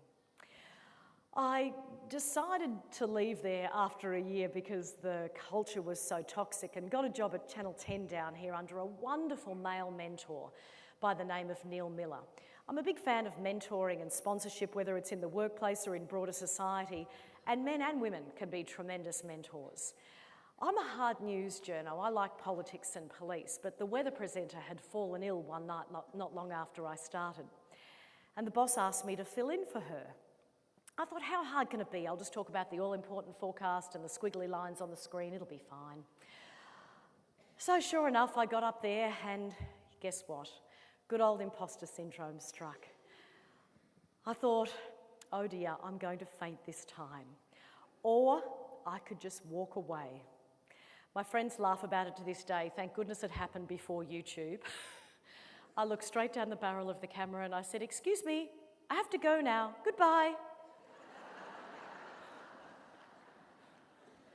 And fainted in the corner of the studio. The news presenters were like clowns at the circus. Do we give her mouth to mouth? This isn't a news reading for dummies. I went to the boss, I said, "I'm so sorry, I don't know what happened." He said, "Oh, look, it's fine. There's a lot of bright lights in the studio. Go back in tomorrow night. We'll put some fans on you like the Bee Gees. You'll be fine." So, like an idiot, I went back in the next night, all-important weekend forecast, squiggly lines on the screen. Oh dear, I'm going to faint again. But at least I knew what to say this time. I looked straight down the barrel of the camera and I said, "Excuse me, I'm going to faint now. Goodbye." And then fainted in the corner of the studio. 3 great things happened after I fainted on television. One was that I learned that I suffer from not only imposter syndrome, but anxiety and panic attacks, and also perfectionism. This is something that really is plaguing women and girls. I see it in my 11-year-old daughter. And it's wonderful to be able to manage these things at a young age, to learn to breathe through them after identifying them.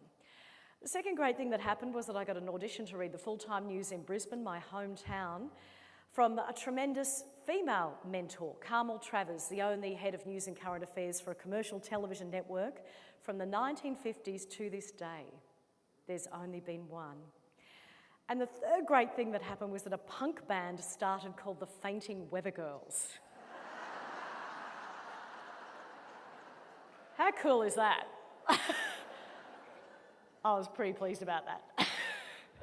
So I went up and read the news with my on-air husband in Brisbane. Glenn Taylor, who I read with at the time, was a lovely man. He was also exactly my height, but in all of the fan cards or pack shots at the time, he stood on a box or I sat on a chair. They never do fan cards or pack shots like this these days, but even subliminally they were sending the message that the man is the one with the authority and the credibility and the gravitas and the testicles. And I am, his handbag effectively, accoutrement, a second thought. This was even true in the way the bulletins were read. The man in this era always read the first story. Now, I know that this is not female feticide in India or domestic violence in Uganda, both of which I've done documentaries on in recent years. But I'm a great believer that gender inequality is on a spectrum, and we have to call out and talk about and fight every different instance. I know this is a minor one, but it's all connected.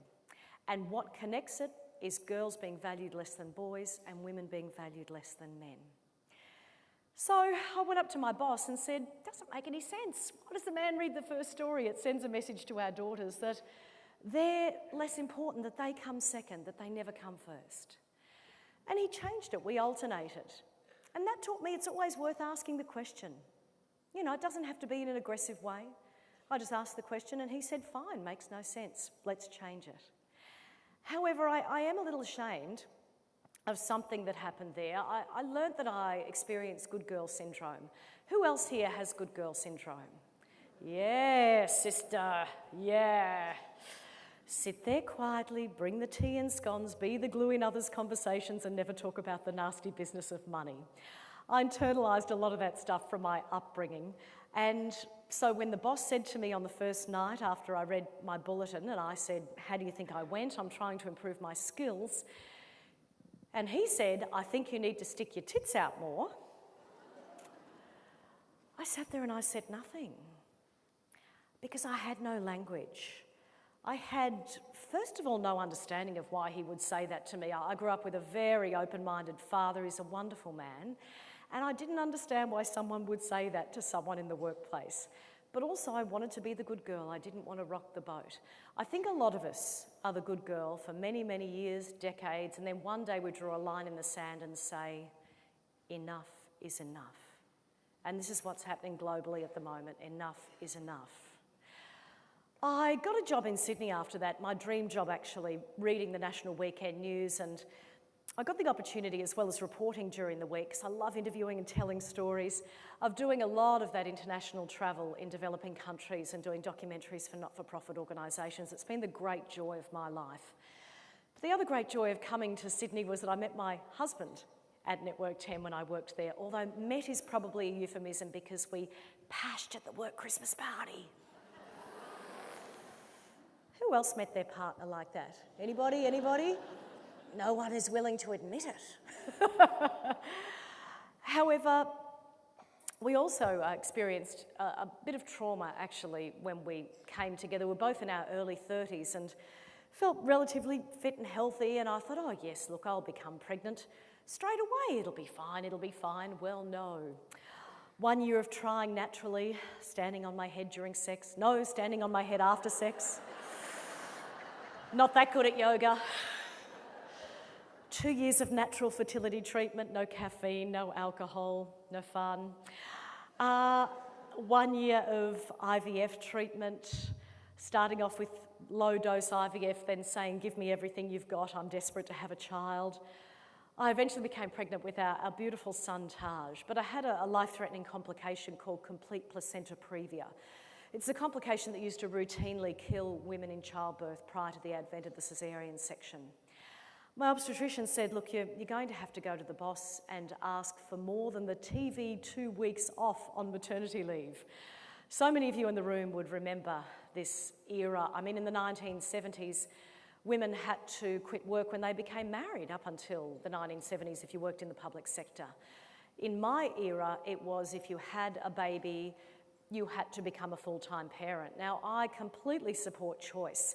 If women or men want to be full-time parents and not work, that's fantastic, best job in the world. But to be forced out of the workforce when you have children, I think is reprehensible and illegal. And that's what happened to the vast majority of my friends. And there was no technical or legal maternity leave at that time in the media sector. So I went up to my boss and I said, look, I'm going to have 5 months off, 3 months at the end and then 2 months maternity leave, long service leave. Then my husband's got 3 months long service leave. He'll be the primary carer. It'll be fine. He said, oh, look, you can't do that, Trace. You'll lose a connection with the audience. And I said, well, I'll lose a connection with my baby, quite literally. I had been told that if I did not take this time off, I would bleed to death and my baby would die. So I took sick leave. I spent 3 months flat on my back keeping baby inside. I read War and Peace. When else are you going to read War and Peace? And I kept getting phone calls from producers saying, oh, Trace, you're getting a bit long in the tooth. You won't want to come back after you have your baby. And I knew the writing was on the wall. So I had my beautiful boy, Taj. There's a photo of him. I managed to keep him inside until he was only 3 weeks preemie, but he was the weight of a 27.5-weeker. He was very small. And he had 2 life-threatening lung complications. So at 2 o'clock in the morning, when he was 36 hours old, we were rushed to the neonatal intensive care unit of the Royal North Shore Hospital in Sydney, where he fought for his little life for 10 days. He had tubes and needles coming out of him everywhere. But you know what? We were fortunate. When you go to those NICU units, there are babies there that are the size of the palm of your hand, who are 24 weeks old, and you know that even with the best help in a developed country like Australia, they are not going to survive. So we knew we were fortunate. So many families had flown in from regional areas. You could hear them on the phone trying to organise accommodation after being medevaced in. It's just heartbreaking. Taj was one of the lucky ones, and I got to take him home on Christmas Eve of 2004. Best Christmas present ever. 2 months later, I tried to go back to work, and the boss's EA called me to say there'd been a few changes before I came back in. Could I come in for a meeting with the boss? You know how I talked about good girl syndrome and how we put up with things for so long, and then one day we say, enough is enough. This was my enough is enough moment. I went into that meeting with the boss with a pile of papers this high, state legislation, federal legislation, union regulations, and I dumped them on the table. He said, oh, Trace, been a few changes since you've been away. We want to get some of the younger presenters into the roster. It'll be very exciting for you. One day you'll report, another day you'll produce, another day you'll fill in presenting. It'll be very exciting. I said, okay, so a lower paid, lower power, lower profile role, is that what you're suggesting? He said, oh, I knew it'd be like this. I said, what you're suggesting is illegal and immoral, and I will take you to court. And it sounds really cool and tough saying it standing up here, but I'm the good girl. I was terrified. My leg was shaking under the table, my hands were shaking, especially when he said, rightio, see you in court, lawyers at 20 paces. And I thought, oh dear, I'm the bogan girl from Redcliffe. I've never even spoken to a lawyer in my life. What do I do? I went up to HR, never been to HR in my life, repeated the conversation verbatim, and incredibly, I was invited back to my old job and he was sidelined. And that taught me to fight the good fight. It is always worth taking a stand. However, we all know in this room that it is not a perfect world, and when you do take a stand, there can be a backlash. In my case, I was put on difficult hours in the hope that I would resign, finishing at midnight on a Sunday night, starting at 7 o'clock on a Monday morning. But I'm very pig-headed. I found a friend who lived near the station. I slept in her spare room every Sunday night. My husband on long service leave brought in our baby every 4 hours so I could breastfeed him. A lot of the breastfeeding happened in the hair and makeup department. To this day, my son becomes inexplicably ravenous when he hears the sound of a blow dryer. Ooh, feeding time. While I was breastfeeding, I became pregnant with our beautiful daughter, Grace. Oh, is that going up there? Oh, yes, there it is there. I had such a beautiful relationship with my mother. Sadly, she passed away 20 years ago. Mum died quite prematurely. And I'm so thrilled to have such a wonderful relationship with our daughter as well as our son. But I knew what was going to happen. I knew the writing was on the wall. I was seen as a troublemaker. When I came back to work, I was sacked by email weeks later. And again, it was one of those moments where I thought I can either sign the press release that they're asking me to sign saying I have chosen to leave for family reasons, which would have been a lie. And it's a bit similar to the confidentiality agreements that women are forced to sign all over the world in workplaces after discrimination. It hides the secret, and by hiding the secret, we can't talk about it or change it. So I took them to the federal court and I started a national conversation about pregnancy discrimination. I received hundreds of emails from women, but also from men, saying this happened to my mother, this happened to my wife, this happened to my daughter. This cannot continue to happen. 1 in 2 women in Australia at that time and to this day experience pregnancy discrimination. I managed to work up until New Year's Eve of that year while taking them to the federal court, continuing to work out the technical terms of my contract, which in a real life circumstance meant reading the news at night and then going next door to get a coffee, or going next door to get a coffee in the afternoon before my bulletin and being chased along the street by a current affair like a dodgy plumber. But I settled out of court on New Year's Eve of 2006 thinking, do you know what, I'll probably never work again, but I was proud for taking a stand. I decided not to continue the federal court fight the whole way through because I understand the toll it takes on people. The young women I mentor, they say to me, if I'm sexually harassed or discriminated against, should I fight? Should I take it to court? Should I go to HR? I think we need to be led by the victims and the survivors in these cases because it's a different path for everybody. In my case, I had mastitis 5 times and I collapsed on the ground with postnatal depression. My husband said, it's really important, this fight that you're taking, but what's most important is the health of you and the health of our family.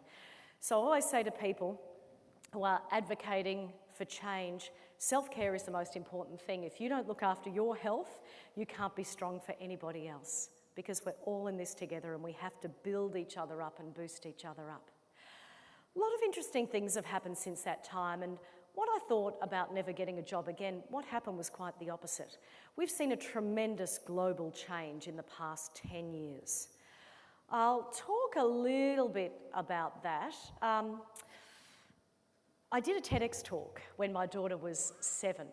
I was working at Sky News at the time and I was putting on my makeup and my daughter said, "Mum, why do women wear makeup and men don't?" And I didn't have a good answer for her. I couldn't say it makes us look better because that implies we don't look any good without makeup. I couldn't say it makes us feel better because that points to pathologically low self-esteem. So I said to her, there is a long history of this, of women being valued for their appearance and men being valued for what's in their hearts and their heads. And I said to her, I will do whatever I can in my own small way to break this down and to change it in any way that we can. I got up on stage at TEDx. I had 3 inches of makeup on and fully sprayed hair and the corporate dress, and I slowly took it off. I hasten to add I didn't go down to nothing. There's not going to be a nude middle-aged woman standing in front of you in a couple of minutes. That's not going to happen. No one needs to see that. I stripped away the artifice. I wiped off my makeup, sprayed my hair to the frizzy beast it usually is, took off the corporate dress and went down to a little singlet and shorts I bought from Target the day before. Because I felt like I'd been a pretty terrible role model for a lot of those years, sitting up there on a desk, made up like a Barbie doll, creating an unrealistic expectation for any young women who were watching. So my advice to young women is always to be yourself. I understand that third wave feminism is all about choice. If you want to wear makeup and do yourself up and you have great creative joy in doing it, then do it.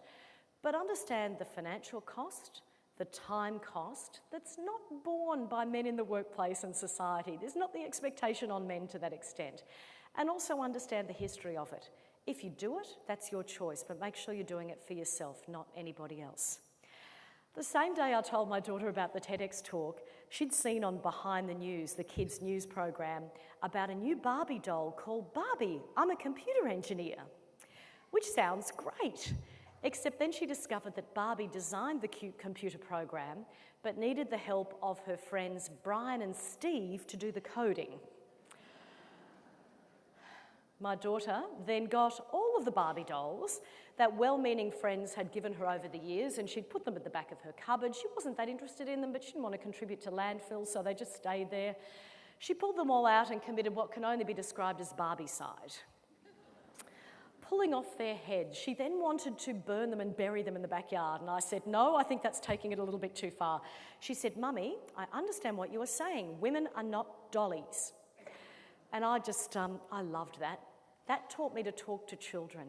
We talk about gender inequality to our 11-year-old daughter and 13-year-old son every single day. You know, our house is just, rip-roaring party time. It's funny because our son's at the age where he's becoming part of the backlash. You know, that teenage thing, particularly that teenage boy thing? He knows it's my weak spot, so he questions me about gender inequality all the time. It's like having debates in the lounge room as well as the boardroom. But I think children understand this stuff. Girls understand the disparity that they see around them in particular, so we need to talk more to children. This next slide, revolution, does not mean that we are all going to leave here and march down the streets with placards. If you so choose to do that, that is tremendous. But I believe that revolution starts in the lounge room before anywhere else. The conversations that we have with our children, the conversations we have around our children. We're at a tremendous time of change, and we need to make sure this continues for the next generation. That's my book, The Good Girl Stripped Bare. When I wrote it last year, I wrote about various instances of sexual harassment and indecent assault from the age of 5 through to the age of about 40. My husband said, "Why are you being so candid about this?" I said, "Because women speak about this in our groups and we never talk about it publicly. And if we don't talk about the prevalence of it publicly, nothing will change for our daughter and our son."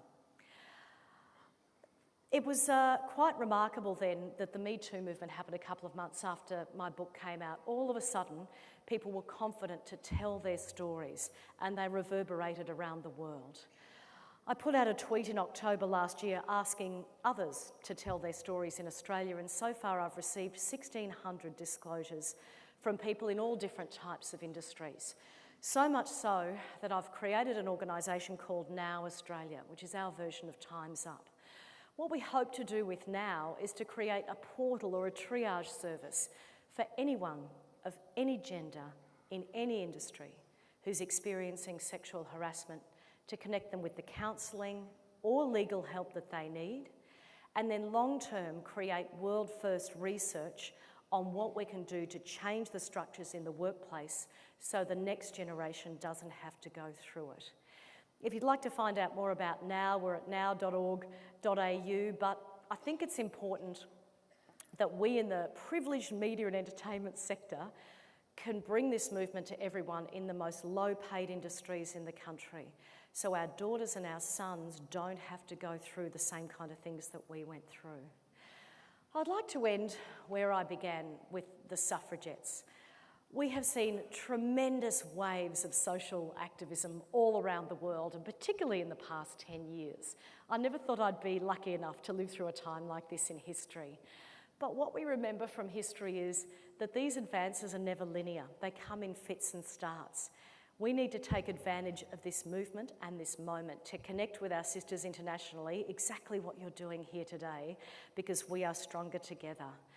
As Martin Luther King Jr. said, the arc of the moral universe is long, but it bends towards justice. Thank you very much for everything you do.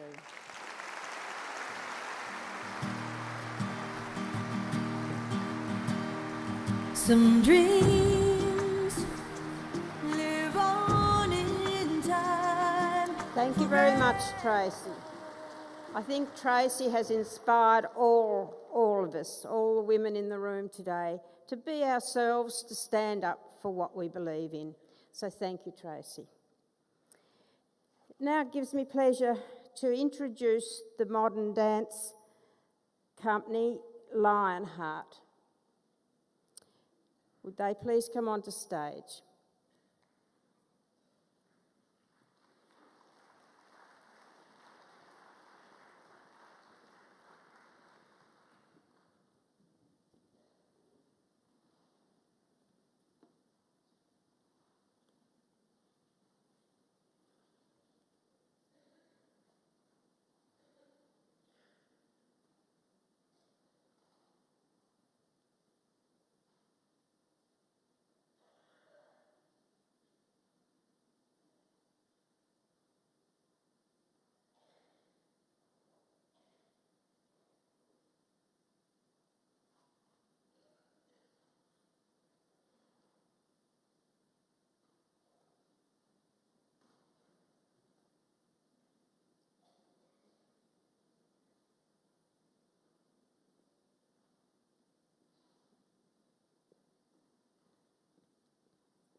They are going to dance. We've just got a little bit of a technical difficulty, so when we get the music going, they will get started.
Lion Hand Dance Company. Oh, to be that fit and young again. I can't remember back that far. We're nearly to the end of our program this morning. I hope you've enjoyed it as we have.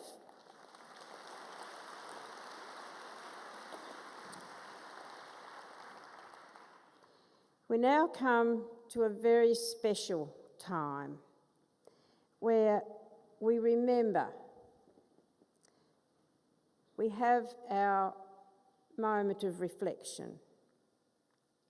And we remember those who have passed, those who are unable to be with us today for whatever reason, illness, whatever.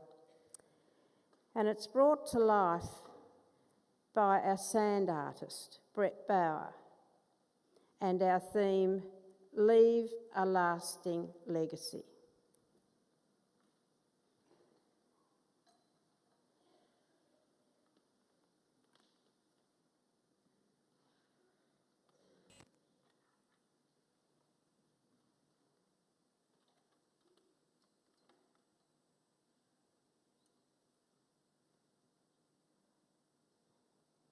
Brett's just setting up there, he won't be a moment.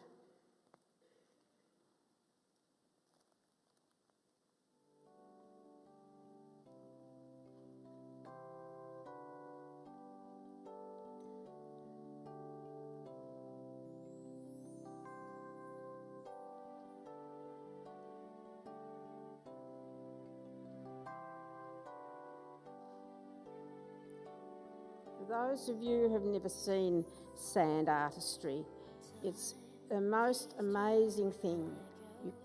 The artists make a scene disappear in moments, and you wonder whether it was there in the first place, and they go on to something else. It can be very powerful and very, very beautiful. And I'm sure Brett has something very special in store for us.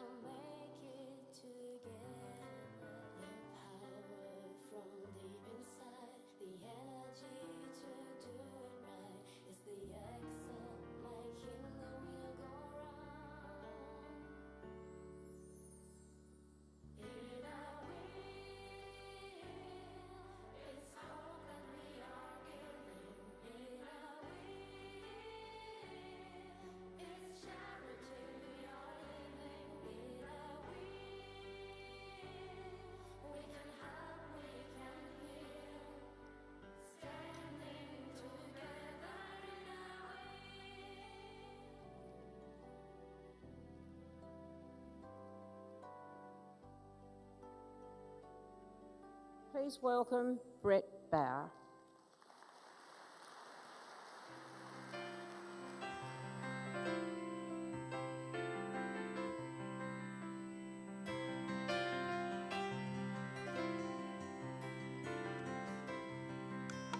I am a rock, I am the air, I am the land, Australia. I was here long before you came. I've a gentle soul and I mean no harm.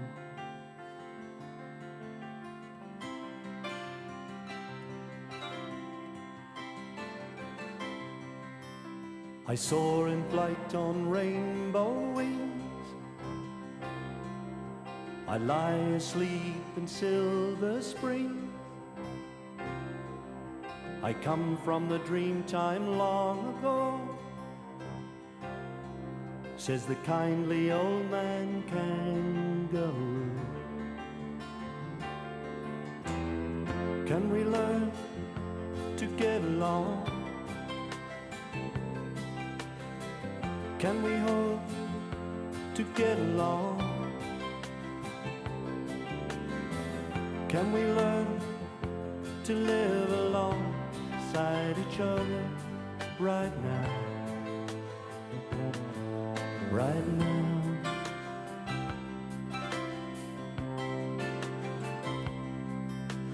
I can run fast, you can't catch me, says the tiny wallaby. and I can sing the sweetest song, says the bubbling billabong. I am the Lord of fire and rain, I am the Lord of the dusty plain. I am a rock and I am the air, I am the land Australia. Can we learn to get along? Can we hope to get along? Can we learn to live alongside each other right now? Can we learn to get along? Can we hope to get along? Can we learn to live alongside each other right now? Right now.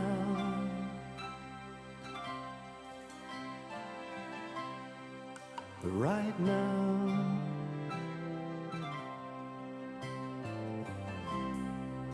Right now.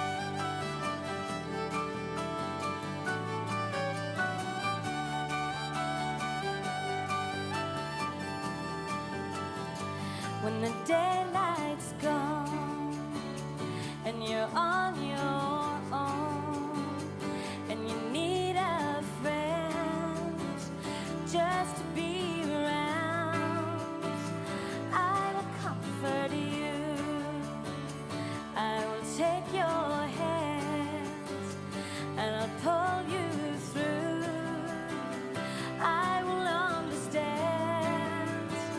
and you know that I'll be at your side. There's no need to worry. Together we'll survive through the haste and hurry. I'll be at your side if you feel like you're alone and you've nowhere to turn. I'll be at your side.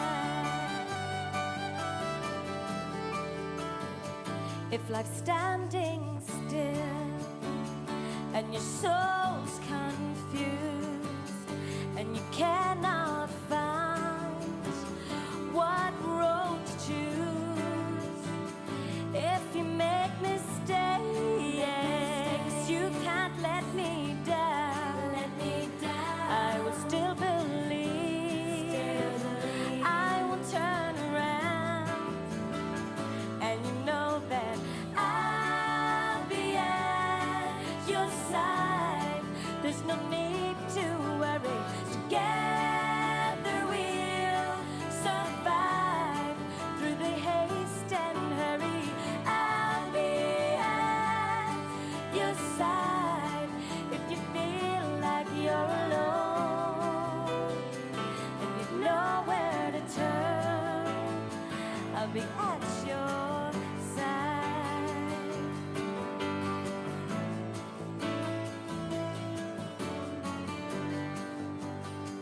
I'll be at your side. I'll be at your side. You know that I'll be at your side. There's no need to worry. Together we'll survive through the haste and hurry. I'll be at your side if you feel like you're alone. You've got somewhere to go, 'cause I'm right there. I'll be at your side. I'll be right there for you. You will survive through the haste and hurry. I'll be at your side if you feel like you're alone. You've got somewhere to go, 'cause at your side, I'll be right there for you. I'll be right there for you, yeah. I'm right at your side.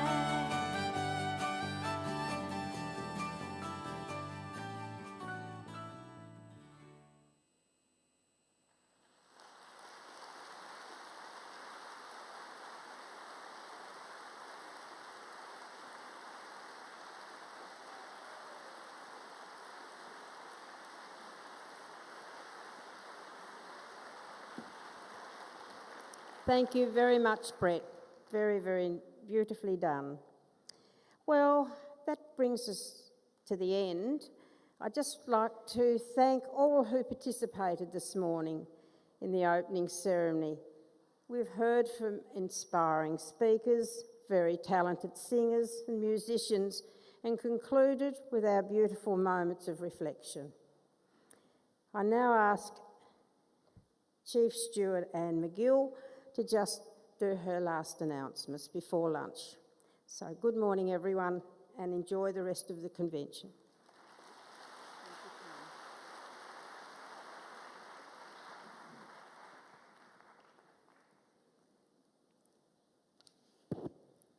Excuse me.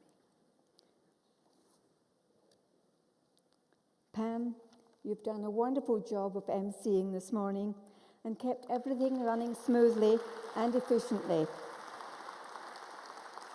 You have certainly added to the brilliance of this morning's session.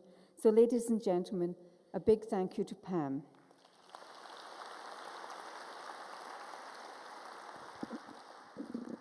I do apologise, but there are one or two announcements that I have to make. The business session this afternoon, the doors of Plenary 2, which is here, will be open at 1:30 p.m. Now, those are the only doors that will be open until the plenary at the front is full. The other doors will open if necessary. And stewards and ambassadors, please remember to return your sashes after this morning. Lunches will be served in the House of the Friendship area in the foyer. Please do not collect a lunch for a friend. Only one meal per person will be delivered. If you have requested a special diet, there are areas set aside for this, but only for those that ordered a meal on the registration. The International Inner Wheel past presidents have a designated area in the House of Friendship, so please collect your lunch and then go to that area. Lost property. There are one or two of us who have lost things. Me? The lost property is round at the entrance to the MCEC at the centre reception desk. There is a lady that's lost her badges, so please go there and inquire. Thank you, everyone. Enjoy your lunch, and we shall meet again here at 1:30 for a 2 o'clock sharp start. Enjoy your lunch. Someone else out, trying to play it coy, trying to make it disappear. But just like the Battle of Troy, there's nothing settled here. In my room there's a king-size space, bigger than it used to be. If you want, you can rent that place. Call me an amenity. Even if it's in my dreams,